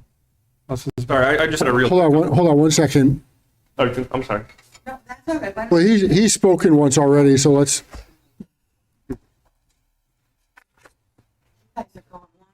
Town council. Yeah. Always. Hey, listen, thank you. I'm Victoria Triano, 33 Bellevue Ave. And I'm the chairwoman of the council. But I want to just come up today to thank you for really looking at all of this. And I do have concerns. I think that there are some assumptions that are being made that are not accurate. There was a statement made of how we slash the school budget or whatever. Actually, we increased the school budget by $300,000. That's another story. But in terms of the recreational use of marijuana in Southington, I cannot come up with one reason why we would want to do it. There are other communities that are taking the progressive step to say, no, not in this town. We're not doing it here. We're a small state. Stacy said you had to go all the way to Massachusetts, right? State. Well, now, Stacy, you go to another town right across the border. It's not a big deal. The 3% sales tax it will be completely outweighed. If you look at statistics, it's between 17 and 20% increase in emergency personnel hours, police, fire, all really focusing in on folks that are recreationally using marijuana and their communities and the heavy brunt of that weight. So I just want to say thank you. I appreciate other people's opinion, but I do believe that we have responsibility on our individual boards to not only just think about, hey, where are we going now, but also to protect what we have. And Southington is in great shape financially. We are a town that can be proud, mostly. I think most of us are proud to live in a town like Southington. And we really do not need recreational marijuana dispensaries in town. They will be in the cities. The governor's indicated that he's going to be looking at ways to increase the sale of recreational marijuana in the larger cities. So it's not going to be that far. Hartford's only 15, 20 minutes away. But I think for our community, I think that we should not have it recreationally in town. And I think that it's incumbent upon us to protect and to serve our community this way. So I thank you I know this has been a difficult subject, and even those people that are on the other side of the argument, it's been difficult for them also, but I appreciate all of your input. Thank you so much. Thank you, Councilwoman Triano. Any other comments? I'll let you speak. Please keep it brief. You know, I got all the people. I want you to turn around and look at them, because all those people who haven't spoken are waiting for us to act on applications that they have on an agenda. And I want to be considerate of them as well. Okay. My question, real quick, was just to committee member Santago. Did I get that right? Sure. Sorry. Are you aware that there is a cultivation facility in Cheshire? Yep. Okay. So my only point was that they are out there, but they're very nondescript buildings. They don't advertise, so they can be in the communities with zero impact. That's all I wanted to add. Thank you. Okay, thank you. Is there anyone else who'd like to speak on this proposed text amendment? Seeing none, does anyone on the commission see a reason to keep this open? Seeing none. Oh, Mr. Chair, I do have a question about the regulation, and I'm just seeking some guidance from everyone. So the regulation that we have that does allow for medicinal dispensaries, I don't see this regulation talking about that one. Is it commonplace to not refer to the other regulation in this proposed one? Because I find that it's a little confusing. This lists almost everything. And hybrid, it lists everything that we talked about, but we do still allow for medicinal dispensaries. So I think the language is just a little confusing for me. I wonder if it may benefit to add something about the other regulation. Dave? Mr. Chairman, 1123, I believe it is the medical marijuana, and it does refer to the prohibition of recreational within it. So I think I mentioned that at the last meeting, that 1123, I think it is, does have a sentence in there that says that any, and I'm paraphrasing, but any use beyond medical marijuana is prohibited. And this immediately follows that, which references or at least clarifies. Okay.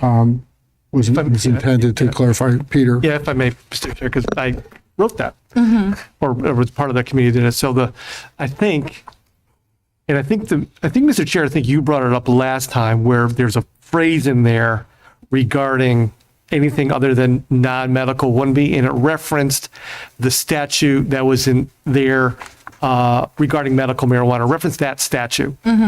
And as I understand it, that sentence can't apply here because that sentence doesn't mention the statute that just came.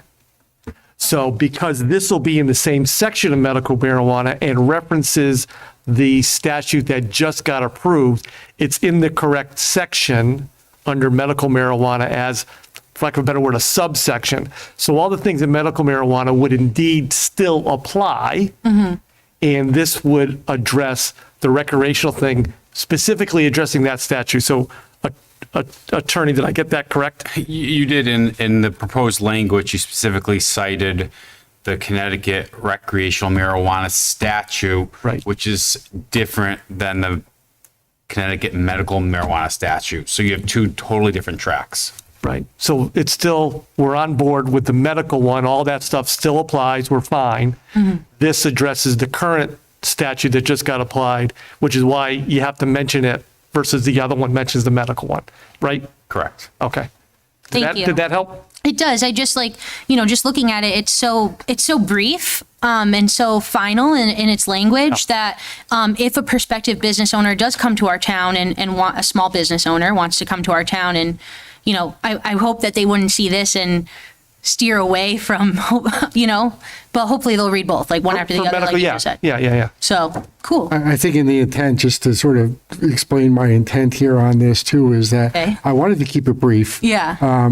With all due respect to the attorney in the room, or if there's any other attorney in the room, no disrespect. Yeah. But I didn't want to legalize the whole legalization or legalese of regulations. I think that's one of the things that Peter and the regulations group is trying to get away from. So we try to keep it very concise and brief, so Yeah, I I didn't want to have any ambiguity. Let me put it that way. Yeah, no, I get it. Okay, cool. All right. Thanks. Caleb. Thank you, Mr. Chair. It's something that Madam Chair had mentioned that I just kind of raise a flag all of a sudden. I didn't realize that there's an estimate that around 17% there will be an increase in costs. My concern is that that's going to be statewide. And so now it's here. So, I mean, if we're legalizing it statewide, it's going to be 17% across the state. I think that's where you're going with that. And I'm seeing your head nod. I guess that's right. So I guess my concern then is that if we can, in some way, at least mitigate that with the 3%, would that serve our community? And I just want to put that out there, and I appreciate you. And Caleb, we're going to have this on the business agenda, so we'll be able to discuss certain points after listening to what the public weighed in on. I mean, it's just sort of digest that mentally and just figure out what we want to talk about back, again, two weeks from now or so. So this isn't the last bite at the apple for you all. Thank you, Mr. Chair. Yeah. Mr. Chair, just I think, and based on our population, we'd be allowed to have one facility. So I'm finding it that the tax savings and the money generated by one facility, I don't think is going to be a save-all for the town of Southington. I just find that we're having this discussion. I think it's great, but in the big picture, we're talking about one facility. Yeah. Okay. Any objection to closing the public hearing at this time? Again, we'll be back in a couple of weeks and have a conversation on the business agenda about the actual regulation, and people can share their thoughts if they want to at that point too. So, okay, so we'll close the public hearing on that. Moving on to item 8A. We did that. Well, we didn't table the business meeting, but okay. Do we need to do another motion on that, Dave, or are we good? I think you can close it and then we'll table it at the business meeting. Oh, all right. Say that again? But we tabled it already. We tabled the public hearing. Could I just get a motion to table item 8A? Chairman, I'll make a motion that we table 8A. I'll second. I just We have a motion and a second. Any discussion? No. Seeing none, all those in favor? Aye. Any opposed? Motion passes. 8B, Amanda and Michael Delphinius. Again, I apologize, but special permit application for a garage in excess of 3 spaces, property located at 361 Pratt Street in an R40 zone, SPU 654. Mr. Chair, make a motion, we approve SPU 654. We have a motion. Is there a second? Second. Commissioner Locks with a second. Is there any discussion? Seeing none, Dave, could you call the roll, please? Commissioner Gork? Yes. Commissioner Volpe? Yes. Commissioner Olowski? Yes. Commissioner Locks? Yes. Commissioner Santiago? Yes. Vice Chair Salka? Yes. And Chair Hammersley? Hammersley's a yes. Motion passes 7-0. Item 8C, Arminis Coma home occupation application to use premises as a phone service for residential garage door service company and to park van in driveway. All materials will be stored elsewhere or in van. Property located at 55 Longo Drive in an I2 zone, HO 79. Mr. Chair, make a motion, we approve H079. I have a motion. Do I have a second? I'd second it, but I'd like to also say that no other signage on the property. Are you agreeable to that, Commissioner Solk? Yes. Okay. Any discussion? Just a discussion, in making a motion like that and with the second, basically, all of the things that were mentioned are part of the record about, and I'm just wondering, do we really need to include that in the motion? Just more of a point of Well, it order. was mentioned that It was mentioned. on the van, Right, but we never talked about signage on the property. okay. I think it clarifies it and underscores I agree. that position. Thank you. And it's not unprecedented. I think, I drive by the one on Meriden Waterbury Turnpike, the auto glass one that we did up there, God, 3 or 4 years ago, maybe. And I think we did a similar thing with that one where we didn't allow him to put a sign out in front of his yard. Yep. That's my recollection anyways, which could be wrong. No, We I have a agree. great signing regulation already for uniformity, so I think that's a great idea. I agree. We do. Commissioner Gore. Just to follow up on Bob's point, we don't need to stipulate anything about material being stored elsewhere, just in the van, because that's already part of the record. I think that's right. I think it's in the gonna- regulation. Yeah. Dave, correct me if I'm wrong. Mr. Chairman, it's belts and suspenders. If you want to add it, you can add it. It was a public hearing, so. Well, correct me if I'm wrong, Mr. Chair, but isn't it there that in the home occupation regulation, it says that materials can't be stored on site, visible? I'll pull it up. With that visible section, they could have it in the van because it's, part of Yeah, we can't control it. 1 ton vehicle allowance for commercial vehicles. So, again, you could add it to It's just redundant at that supplement point. what you're saying. And the actual application states that it won't be Right. on site other than in the van or somewhere else. Just making sure. We have a memo in the file. Good catch. No, good catch. Any further discussion on that? No. Dave, can you call the roll, please? Commissioner Gork? Yes. Commissioner Volpe? Yes. Commissioner Walowski? Yes. Commissioner Locks? Yes. Commissioner Santago? Yes. Vice Chair Salka? Yes. And Chair Hammersley? Hammersley's a yes. Motion passes 7-0. Item 8D, that public hearing is still open. Can I get a motion to table that? Chair, make a motion, we table SPU 652. I have a motion. Do I have a second? I'll second. Commissioner Volpe with a second. Any discussion? Hearing none. All those in favor? Aye. Aye. Any opposed? Motion passes. Item 8E, again, same thing. Could I get a motion to table that item? Do we want to table it or continue the public hearing? The public hearing's been closed. Yep. Business meeting you tabled. Okay, we're not gonna allow any more. We're not allowed to vote, with that. right, we're not allowed to vote on Okay, this today. got We're it. given a Okay. 30-day requirement. Can we get a motion to table this? Mr. Chair, make a motion now that we table ZA 611. Second? I'll second. What, Steve? Commissioner Walowski with a second? Like Jeopardy. Any discussion? Family Feud. Any discussion? Seeing none, all those in favor? Aye. Any opposed?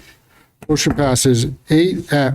8F, Romano Parker and Associates applicant site plan application for a gas filling station and convenience store car detailing property located at 1608 Meriden Waterbury Road, owned by Midstate Manufacturing in the B Zone, parcel size 1.37 acres, SPR 1818. This was tabled from July 20th. And Dave, I believe that the applicant still has some outstanding items. Correct. Can I get a motion to table this? Mr. Chairman, make a motion, we table SPR 1818. Do I have a second? Second. Commissioner Santago, share the wealth. And with a second, any discussion? Hearing none. All those in favor? Aye. Any opposed? Motion passes. 8G, Buck LLC, site plan application, construct a building and parking area for offices, storage, and warehousing, property located at 50 Mastriani Place in an I-2 zone, SPR 1823. This was tabled from July 20th. The applicant is there.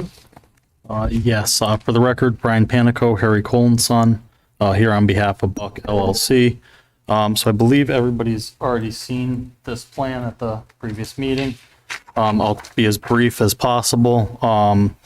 This is an I-2 zone. This is currently the location of a contractor storage, landscape supply, mulch yard, The applicant would like to build a mixed-use kind of contractor storage, rather, not so much mixed use. Offices above for those contractors and then storage for vehicles and stuff underneath.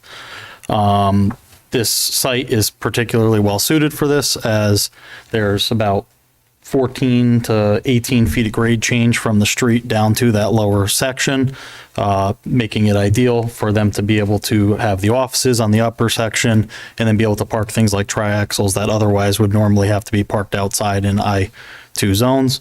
Some of the changes that were made really were very minor. We added some, I believe it was guide rail end components, basically, so that the guide rail didn't just stop. It kind of curves into the site. We called out closing some curb cuts. We also corrected the zone. There was a zone change at one point, so all of the property to the east is actually industrial as well, not residential, so that buffer was updated. At this time, I believe we've also met all of the town staff's comments. And so if there's any kind of further questions or there was any discussion that needed to be made about this, I'd be happy to answer those. Is there any questions or comments from the commission members? Dave? Just one point that I need clarified. I did have a comment about the mulch berm that was there. I believe it's, it's about 6 or 7 feet high, but it's around the existing base of the pine trees. I don't think that that's good for the health of the trees. If you want to keep that, seems like you're keeping that as the buffer in place of the 50-foot required buffer. So I don't disagree that it serves a purpose, but I think it's detrimental to the existing screening that's there. So if that could be pulled away from the trunks of the trees, sure, I think it'll go a long way, because you risk losing that the visual larger buffer trees, yeah. and just having that berm there. So. Okay.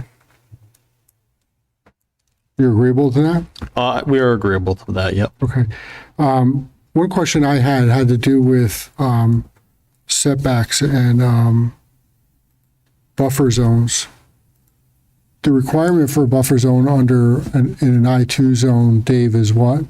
It is 50 feet. It can be waived by 2/3 vote of the commission. So a supermajority would be required to waive that? What's your buffer proposed under this site plan currently? So we do show a 50-foot buffer of any actual, so this kind of dark green area down in through here, that is the essentially the buffer. What we have basically done is just not, I'm sorry, I'm trying to see full screen here. What we've basically done is just not put any pavement, any parking, any building inside of that buffer. We've left it otherwise natural. I can go through here. And so this is, let me go to the last page here. This is the existing site. So you can kind of see from here, this is where our building is. This is where our access aisle to the back there is. This is that existing row of trees at the very bottom. I know it's probably a little tough to see here, but everything else that's there right now is basically just kind of that torn up area where everything is being stored. So in our proposal, what we're basically doing is restoring that entire area with grass. It's not being completely replanted with anything. We look at it as a vast improvement, essentially, over having kind of nothing there, and the mulch yard and equipment and all that. So we are maintaining that 50-foot buffer. However, we're just not planting it with a million trees. It's more just being left brought back to grass in place of and keeping those very, very large pines that are growing there now. Okay, and as I said not too long ago to an applicant who sought to reduce the buffer, it doesn't go with the person, it goes with the property. So my concern isn't necessarily with the current property owner. My concern is probably more with what we end up doing. So Dave, with regard to the buffer, is there a height requirement or any type of a planting requirement in there? Within that specific section, it just says it has to be screened, or a landscape border. Doesn't say what type of trees could be there, but you could also have a type of hybrid, which you would line the 50-foot demarcation with boulders. So any, future user wouldn't go within that area. Yeah. But that berm itself it's pretty impressive once you're out there in terms of screening. It's got to be 6 or 7 feet high. I took a look. I drove out there earlier today. I was impressed, and I have no problem with the current owner of the property. I just am trying to look out into the future. So, Sure. 20, 30, Yeah. 2 days from now, And I who think knows? actually, Dave, if you correct, so that being a buffer now, if somebody wanted to come back with a future application and actually build something in there or change that, they would have to come back before. Yeah, it'd be a site Commission, plan correct. modification. Now, they do reference evergreen species that shall be planted at least 5 feet in height.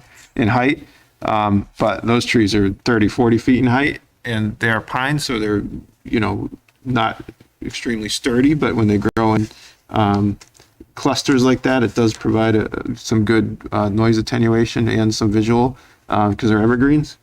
So if there's any areas that you would think would be supplemented or leave it up to staff to see if there's any areas that need to be supplemented, they could probably. And I think we've done that on previous plans in the past. And actually, we can probably put a note on there even to say, in the event that one of those trees falls, or in the event that at the time of, kind of the zoning inspections and stuff, they determine that, it's not suitable, that additional plantings may be required by town staff. I think that's something that. I just want to maintain it because it does abut a residential zone, and Yeah. I think the owner of this property lives in that residential zone now, if I'm correct. I think believe it's so, used yeah. as an office area, maybe. So it really doesn't matter to them as much as it might matter to somebody in the future. Yeah. So if you're agreeable to putting some stipulation in there like that, I personally would like to see that as part of a motion, but, that's not, I'm just one of 7 people, so. But I appreciate your flexibility and understanding on that, so. Any other further discussion from Commissioner? The only other thing actually I meant to bring up, we would like to request a sidewalk waiver. Technically, this would need sidewalks along the frontage. There are no other sidewalks along Mastriani Place, and Rails to Trails is directly on the other side of Mastriani Place. Right. Dave, does that need to be part of a formal application in order to do that? If Or they're is it, shown, are they shown on the current plan? they're not? All right, they typically should be shown on the plan, and then you request a waiver, typically. But again, that, you would be looking for the 2 waivers, the one to modify the screening and then for the sidewalk waiver. Those are 2 separate votes that we would need to take? Yeah. Okay. I appreciate it. Personally, I don't have a problem with that. I am a big proponent of sidewalks, but, I get that street doesn't have that, and it's really out of character with the street. Yeah. Which is really this business. Yeah, and there's really not much left after this section of frontage. Yeah. So, Real quick, and Caleb, go ahead. Thank you, Mr. Chair. And I just coming off of what you just said about not much left on the street, but there is some land back there. What is that? 60 Mastriani Place is 4 acres. That's for Mr. Chairman. So there's still some meat on the bone back there to do something in the future. So as far as sidewalks, there's something to maybe consider long term. Is that an I2 zone as well, Dave? It That's is. a current approved use. He could come in and build that tomorrow through a zoning permit for industrial storage on that 4-acre piece in the back. So that came back recently for an extension, so. Did we give a sidewalk waiver on that? It's at the end of the cul-de-sac, so I don't think it would have. Oh, it never been an even off-site factored into it? improvement. Okay. Okay. I All right, just wanted to mention it. Yeah, no, I get what you're saying. Any further discussion? Well, if it helps, Mr. Chair, I don't know if it helps, but the trail's right there. If someone wanted to go down the street, they jump on the trail and walk down. Yeah, it is literally right there. I mean, you Literally. walk across the street, it is there. Yeah, that's, Commissioner Santago. yeah, that's what I was going to say. In fact, that Mastriani Place street, whatever it is, isn't it like it's a main thoroughfare or whatever? I think it's Canal. Is that Canal or Atwater? I forget. The street I over think there. that's Canal. I mean, it runs parallel to that. So this is more of a, for lack of a better word, access road. So usually I'm like a hard no on any kind of sidewalk waiver, but in this particular case, I don't see a need for sidewalks here. So I'd be good with that. Yeah. Same. Okay, any further discussion? Okay, so just to clarify, we are looking for 3 separate motions, I believe. We're looking for 1, a sidewalk waiver, 2, a waiver on the buffer, and then 3, a motion to approve the application with any stipulations that we want to put in there along the lines of what Dave spoke about. But, so let's deal with the sidewalk waiver first, I guess. Do we have a motion to waive the sidewalk requirement? I'll make a motion to waive the sidewalk requirement. Okay, Commissioner Santiago made a motion. Is there a second? Commissioner Salka made seconded that motion. Is there any discussion on that? We need to call a roll because I need a supermajority on that. So Dave, if you can call the roll, please. Commissioner Agoric, Yes. Commissioner Volpe, Yes. Commissioner Wowski, Yes. Commissioner Locks, Yes. Commissioner Santiago, Yes. Vice Chair Salka, Yes. and Chair Hammersley. Hammersley's a yes. Motion passes 7-0. So now we'll move on to the motion to waive the buffer requirement.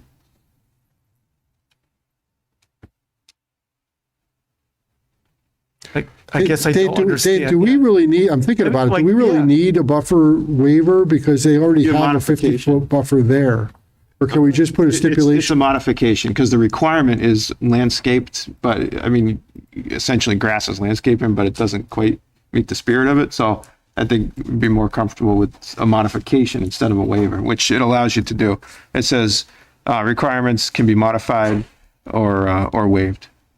Do we put the stipulation on moving the mulch away from the trees on this and replace any fallen damaged trees, or is that on the other application? It would be applicable to both, but you could vote to modify, and then the approval letter would state the condition for, that you just mentioned. So the language of the motion to modify the buffer requirement would read how? Exactly what you just said. That's the motion. Modify the buffer requirement as shown on the plans, but to include boulders. So, But to include boulders, okay. yep. And you could throw in to All right. move the mulch pile. So the staff tells us that we need to have a motion to modify the buffer. Yeah. So do we have a motion to modify the buffer requirement? I make a motion to modify the buffer requirement as well as move the mulch buffer away from the current trees And add boulders and add boulders. Commissioner Gore at the 50 made a motion to Add boulders at the 50-foot buffer line. Okay. Do we have a second to that motion? Second. Commissioner Salka with a second. Is there any further discussion on this? I applaud Commissioner Gordon for getting that. Took one for the team. Yeah. Seeing no further discussion, Dave, can you call the roll, please? Commissioner Gore, Yes. Commissioner Volpe, Yes. Commissioner Wowski, Yes. Commissioner Locks, Yes. Commissioner Santiago, Yes. Vice Chair Salka, Yes. and Chair Hammersley. Hammersley's a yes. Motion passed 7-0. Now we come to the final motion on this application, I think. Do we have a motion on the application? Make a motion to approve SPR 1823. We have a motion from Commissioner Salka. Do we have a second? Second. Commissioner Santiago. Is there any further discussion on this? This is in conformity with the previous two motions that were passed. Right. Seeing no further discussion, Dave, can you call the roll, please? Commissioner Agoric, Yes. Commissioner Volpe, Yes. Commissioner Wowski, Yes. Commissioner Locks, Yes. Commissioner Santiago, Yes. Vice Chair Salka, Yes. and Chair Hammersley. Hammersley's a yes. Motion passes 7-0. Thank you very much. Best of luck to you. I hope you appreciate all the hard work we just did here. Ooh, I'm Say that windy. 3 times fast for it. Okay, moving on to H. They've been sitting there. I've been like, go. It's like, you don't even say. Chris Provenance, CO, EBI Consulting, site plan application to construct the 7-Eleven convenience store building with gasoline pumps and canopy. Underground fuel storage tanks are proposed to facilitate the gasoline sales operation on site. The existing pharmacy building will be demolished to make room for the proposed development. Property located at 500 Queen Street, owned by RAP Properties LLC in a B zone, SPR 1825. Could I, before you start unpacking, could I just give you an option? This is going to be tabled. I've had several requests from members of the commission to table this application. It's 10:30. I give you the option of coming back on the 7th and presenting us with your plan and allowing us to table it now. Or if you'd like, you can present the plan now. And as I said, no action is going to be taken on this at the request of several members. And then you would have to come back again on the 7th anyways. I would also add, Mr. Chair, that I know you got a lot of stuff there. Normal applications that we have, because we have this filmed and we have electronically, all applications are done electronically versus in print, because we get it on film so that the public can see this, because all this is filmed. So we usually ask applications to submit what they're going to show electronically so that it can be shared with the public. That can't be. So just to add to what the chair said. Yeah. Mr. Chairman, I would say that they did fly in for this, right? Did you fly in for this? Is there a representative here? We have a couple folks from the Boston area. Okay. So maybe it's. I know VHB is a very high-powered engineering firm, so, I'm sure you've been through this rodeo before. I'll leave it up to y'all on what you want to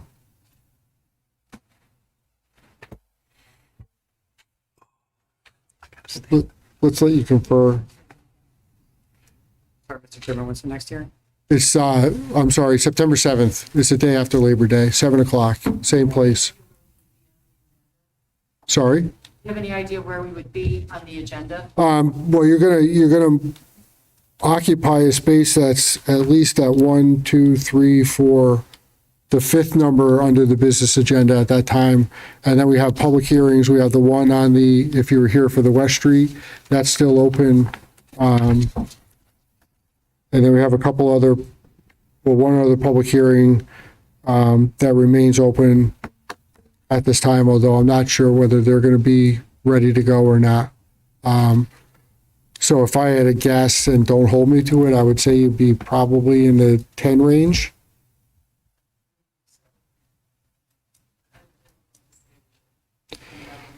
Yeah. I'll tell you what, let's take a 5-minute break. I'll let you all talk, and these people will get a chance to stretch their legs and go to the restroom if they want to. And we'll come back in 5 minutes, and if you could just let me know. All right. My eyeballs hurt. Too much screen time. You're gonna put in. I need pop box. You're right. Sorry. Frazzled. Then they don't have to present.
one of the things that so other commission members understand, one of the things that I did offer, if they were willing to forego presenting tonight, that we would make them the first item on the business agenda at our next meeting. So with that, it's up to you. Thank you, Mr. Chairman. Just for the record, my name is Paul Vitaliano. I'm a civil engineer for VHP. We're here representing 7-Eleven. We'll accept your offer to table our application, come back next time. I would like to ask, Mr. Chairman, if there is any questions that you would want to ask at this time that we could be prepared to answer. I know you haven't heard anything, but if there's anything you'd like to say to us now, we'd be willing to listen. Yeah, and I appreciate that, and thank you for your flexibility to you and the entire team and everybody who's stuck around for the last 3.5 hours roughly. Share the pain a little bit, but I appreciate that. One of the things that in talking to staff is that, for everyone's edification up here, and I shared it with you a little while ago, planning and engineering have not had an opportunity to look at this proposal enough to get comments to the applicant. So that's still outstanding, and that's presumably something that will happen in a relatively short period of time. They tend to get that stuff back to you. So when you come back on the 7th, it will be a more wholesome conversation. But with that, I'll open it up to commission members for any questions they might want to ask or what they've been able to review so far. Anybody? Not at this time, Mr. Chair. Okay. Again, I appreciate your flexibility and your willingness to do that for us. With that, I'll ask for a table